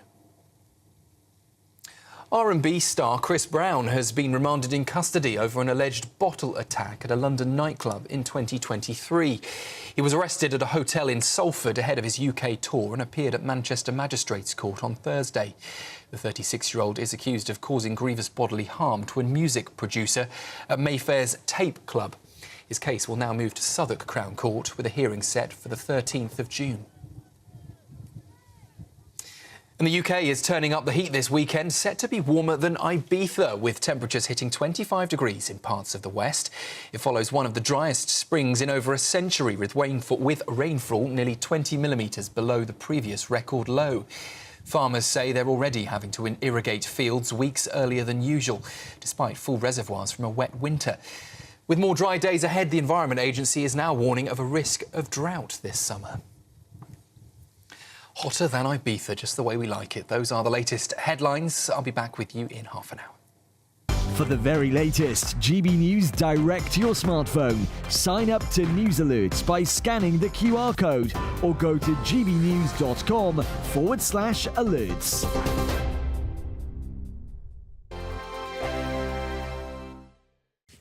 Hello again and welcome to the latest update from the Met Office for GB News. It's turning into another sunny day for the vast majority and feeling warm under those sunny skies. But not everyone has the sunshine. It remains relatively cloudy along parts of the North Sea coast, and if anything, that low cloud in the east will tend to drift further west overnight, with high pressure sitting to the north of the UK and winds coming in from the northeast. So after dark, really, we're going to see that cloud spread into parts of northern England, the Midlands, East Anglia, the southeast, perhaps reaching as far as East Wales, parts of Dorset, Somerset, for example. And in the northwest of England, patchy cloud, because it will break up over the Pennines. A few spots of drizzle on the eastern side of the Pennines, North York Moors. Scotland seeing a lot of cloud first thing in the east, but plenty of sunshine in the west, as well as for Northern Ireland and actually Cornwall, parts of Devon, West Wales. Plenty of blue skies first thing, with this sheet of low cloud elsewhere across England and Wales, hugging the hills across northern England. Northern Ireland, barely a cloud in sight, nevertheless, and for western Scotland as well, clear blue skies. But for Aberdeenshire, Caithness, Sutherland, as well as for the south and southeast of Scotland, a fair amount of low cloud, I think. And it's going to take a few hours for that low cloud to properly burn back towards the coast. Patches of it could linger through northern England, the Midlands, throughout much of the early part of the afternoon. Eventually, it will be restricted around the east coast, where the breeze will make it feel cool once again, 13, 14 Celsius. Where we've got the sunshine further west, 21, 22 degrees, so feeling very pleasant. And note the high UV levels at the moment, so if you're outdoors for any length of time this weekend, you will want to take some precautions. Now, into Sunday, a similar theme, low cloud burning back to the east coast. Monday and Tuesday, the chance of a few showers, otherwise the sunshine continues. Good Afternoon Britain isn't just about us. The wonderful thing about this programme is it's about everyone watching. It's an interactive programme. Well, there absolutely is something to see here, and we're going to be talking about it more. Whether it's breaking royal news, please bring us up to date, or indeed a particularly punchy speech in the House of Commons. Very, very curious. We bring it to you live, and then we bring you live reaction as well. That's Good Afternoon Britain, weekdays from midday. Only on GB News, the People's Channel, Britain's news channel. It's Patrick Christie's Tonight, and here we do things differently. It's explaining the absolute madness of this, doesn't it? It's explosive. I mean, this is very good. It's lively. 850. Your government sat there, Sean, and it did nothing. It's controversial. And the Middle East has been in turmoil since before I was born. It's everything you need to kickstart your evening. Everyone's had their Weetabix tonight. I love to see it. That's Patrick Christie's Tonight, weeknights from 9 p.m. Only on GB News, the People's Channel, Britain's news channel.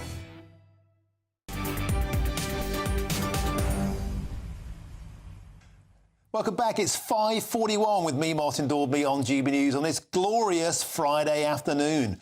Now, the much criticised deal to hand over Britain's Chagos Islands to Mauritius is seemingly back on the rocks. Well, Sir Keir Starmer has reportedly decided to delay the agreement out of fears it could create, quote, a toxic backlash from his own MPs. Well, we can now speak with the Chagosian lead at Friends of the British Overseas Territories, Vanessa Kalu, who joins me in the studio. Always a pleasure to have your company. So, Vanessa, this is being put on ice, but it's not being put fully into the dustbin because Sir Keir Starmer is saying there could be a backlash, like on the winter fuel allowance, like on cutting foreign aid, like on cutting benefits. So for now, this deal is being paused.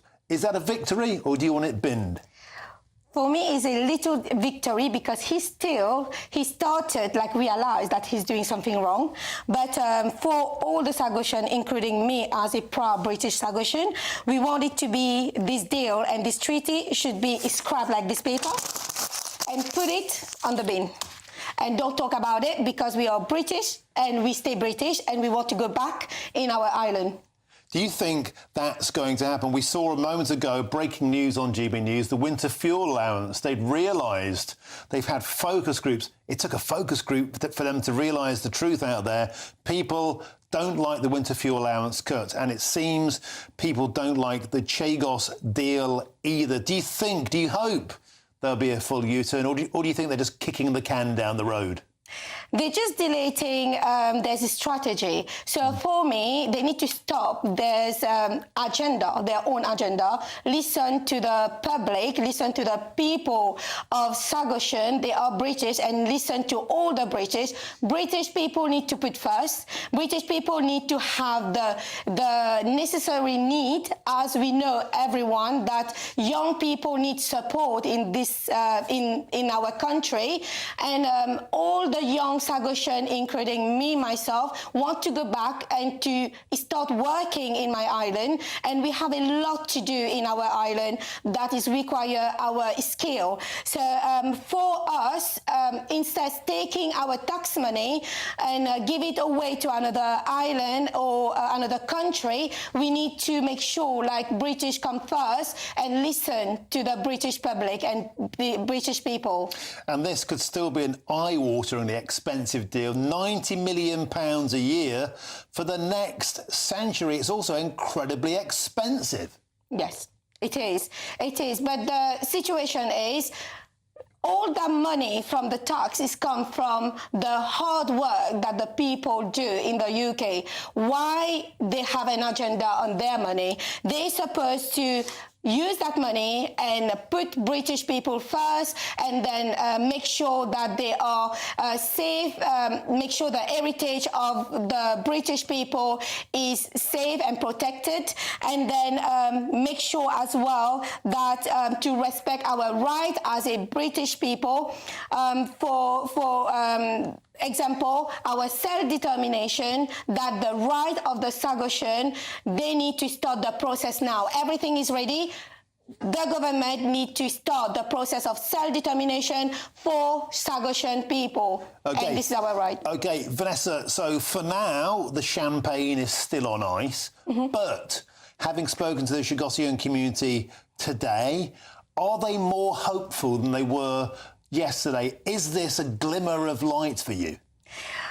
To be honest with you, we know that the government is doing something wrong to our British people. We know that, and they need to rewrite the wrongdoing of the past to make it right. And this is the time they need to prove themselves that they are stand up for British people. OK. This is my word. Whatever you're drinking, I would like 2 of them. You're excellent. Thank you very much for coming in. It's always a pleasure to have your company, Vanessa Kalu. Thank you for your spirited response. Awesome. Now, a Downing Street spokesperson has told GB News this. The Chagos Islands negotiations were started by the Conservative Party and inherited by Labour. Work continues to deliver a deal that will protect the joint US-UK base and national security and our intelligence gathering capabilities in the region. Now, don't go anywhere, because if you thought the woke madness couldn't get any worse, next I'll be discussing woke jigsaws. Yes, it's a real puzzle. Who writes this? I'm Daubney on GB News, Britain's News Channel.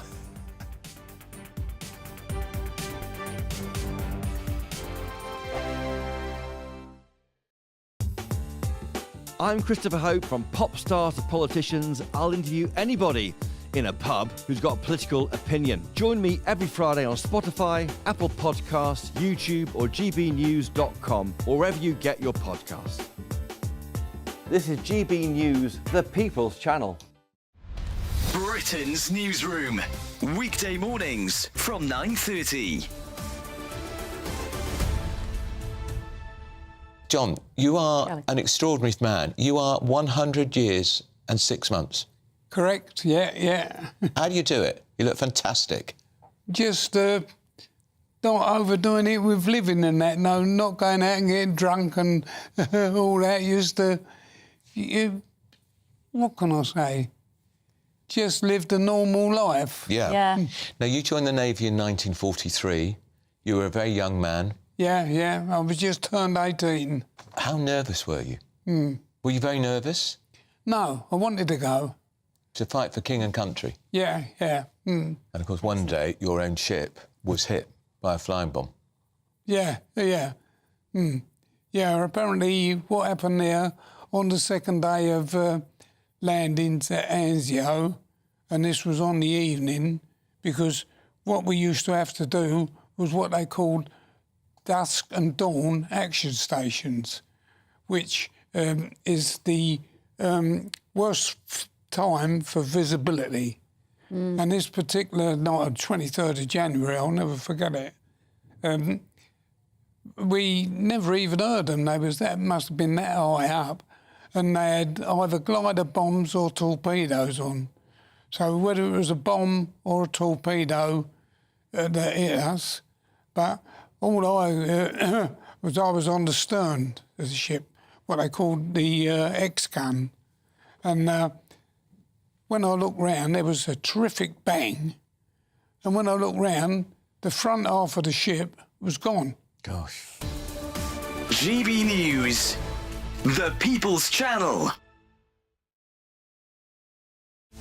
This is Britain's Newsroom, where your voice matters. It's just astonishing. With expert analysis and honest opinion, we don't just keep you informed. We bring you unique perspectives you won't see anywhere else. Can't argue with any of that. When the news happens, it happens here. On Britain's Newsroom, weekdays from 9:30 a.m. Only on GB News.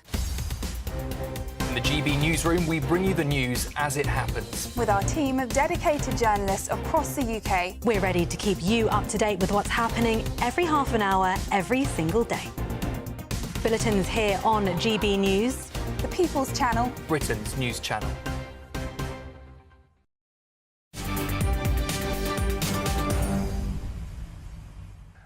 Welcome back. It's 10 to 6 with me, Martin Daubney, here on GB News. Now, a Jigsaw artist has accused a games company of being woke after claiming he was ordered to remove the St George's flag from one of his jigsaw puzzle designs. And now we are joined by the artist of this jigsaw puzzle, and it is Mike Jupp. Mike, welcome to the show. We had you on the last hour. We didn't have enough time with you. I wanted to get you back. Let's get some of the pictures on the screen now. You're on the telephone line. Talk us through, for starters, what on earth was driving them to try and get rid of the St George's flag? Well, firstly, I think a woke landing craft drove through our interview at 10 miles an hour. But answering your question, I was asked to change a whole bunch of things on that spring picture. And to this day, I don't know why. As I said previously, it was just selling very, very well. And all of a sudden, the skids hit, and I was told to remove several things for God knows why. It's been selling very well, so why would you want to change it? And to this day, I don't understand. Well, as the old saying, if it ain't broke, don't fix it. So, Mike, we see there the St George's flag. Let's get the next picture up. There's a saucy window cleaner halfway up the ladder there, peeking into a soap-covered, buxom young beauty. Presumably that's also anti-woke these days. Well, it is, I have to enjoy myself when I'm drawing something. I'll sit there drawing blokes all day. That's been rechanged now because I revisited that picture, which took me over 3 months to change it to being correct. for which I never got paid, and eventually it was changed. And I put a gentleman with a blonde wig, curly wig, with lipstick and an earring waving. He's got a rubber duck which he's got lipstick marks on, so that's all now acceptable. So the person in the bath. So the person in the bath you made trans. Fair enough. If you can't beat them, join them. And what about the Morris dancers? Well, they didn't even like Morris dancers, mate. Yeah, the other thing is you've got to remember I live in Bognor Regis, so we're used to innuendo and lunacy. And finally, there was a picture of a saucy cow in lingerie blowing a kiss at a bull. Well, why not? I mean, it's spring, the time of reproduction, bouncing around and waving your bits. And she was waving her bits at him and he was responding. I mean, that's what happens around here. Yeah, well, they waved their bits at you and they pulled the chain on it. You told them to get stuffed. Quite good, that. Yes, as I said to someone else, I had my work spread over many fields, which is appropriate, really, with bulls. So the fact of the matter is they censored your Jigsaw. You told them to go and shove it. Do you think this is... You got a quick 30 seconds. Any regrets on what you did? No, not at all. I'm English. I'm very proud of my country. I don't care what anyone does. I don't want to join their club, but they're quite happy to do it. But I don't understand a professional suicide that company seemed to do by upsetting all the regulars that love doing my humour. OK, we've got to leave it there. Mike Jupp, absolute legend. Thank you very much for joining us on the show today. Have a great weekend. And it's 6 p.m. next. It's Jubes & Co. We can now speak to the Queen of Primetime TV, Michelle Dewberry. Jubes, what's on your menu?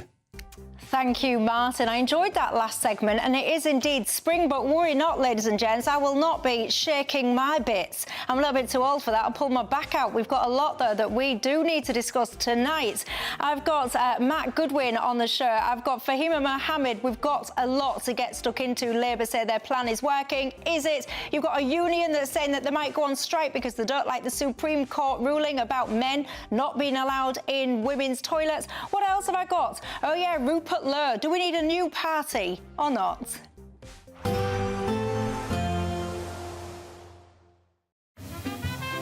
Heavy showers first thing will be followed by a warm, cosy day. Boxed Boilers, sponsors of weather on GB News. Hello again and welcome to the latest update from the Met Office for GB News.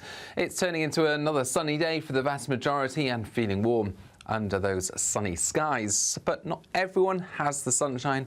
It remains relatively cloudy along parts of the North Sea coast. And if anything, that low cloud in the east will tend to drift further west overnight, with high pressure sitting to the north of the UK and winds coming in from the northeast. So after dark, really,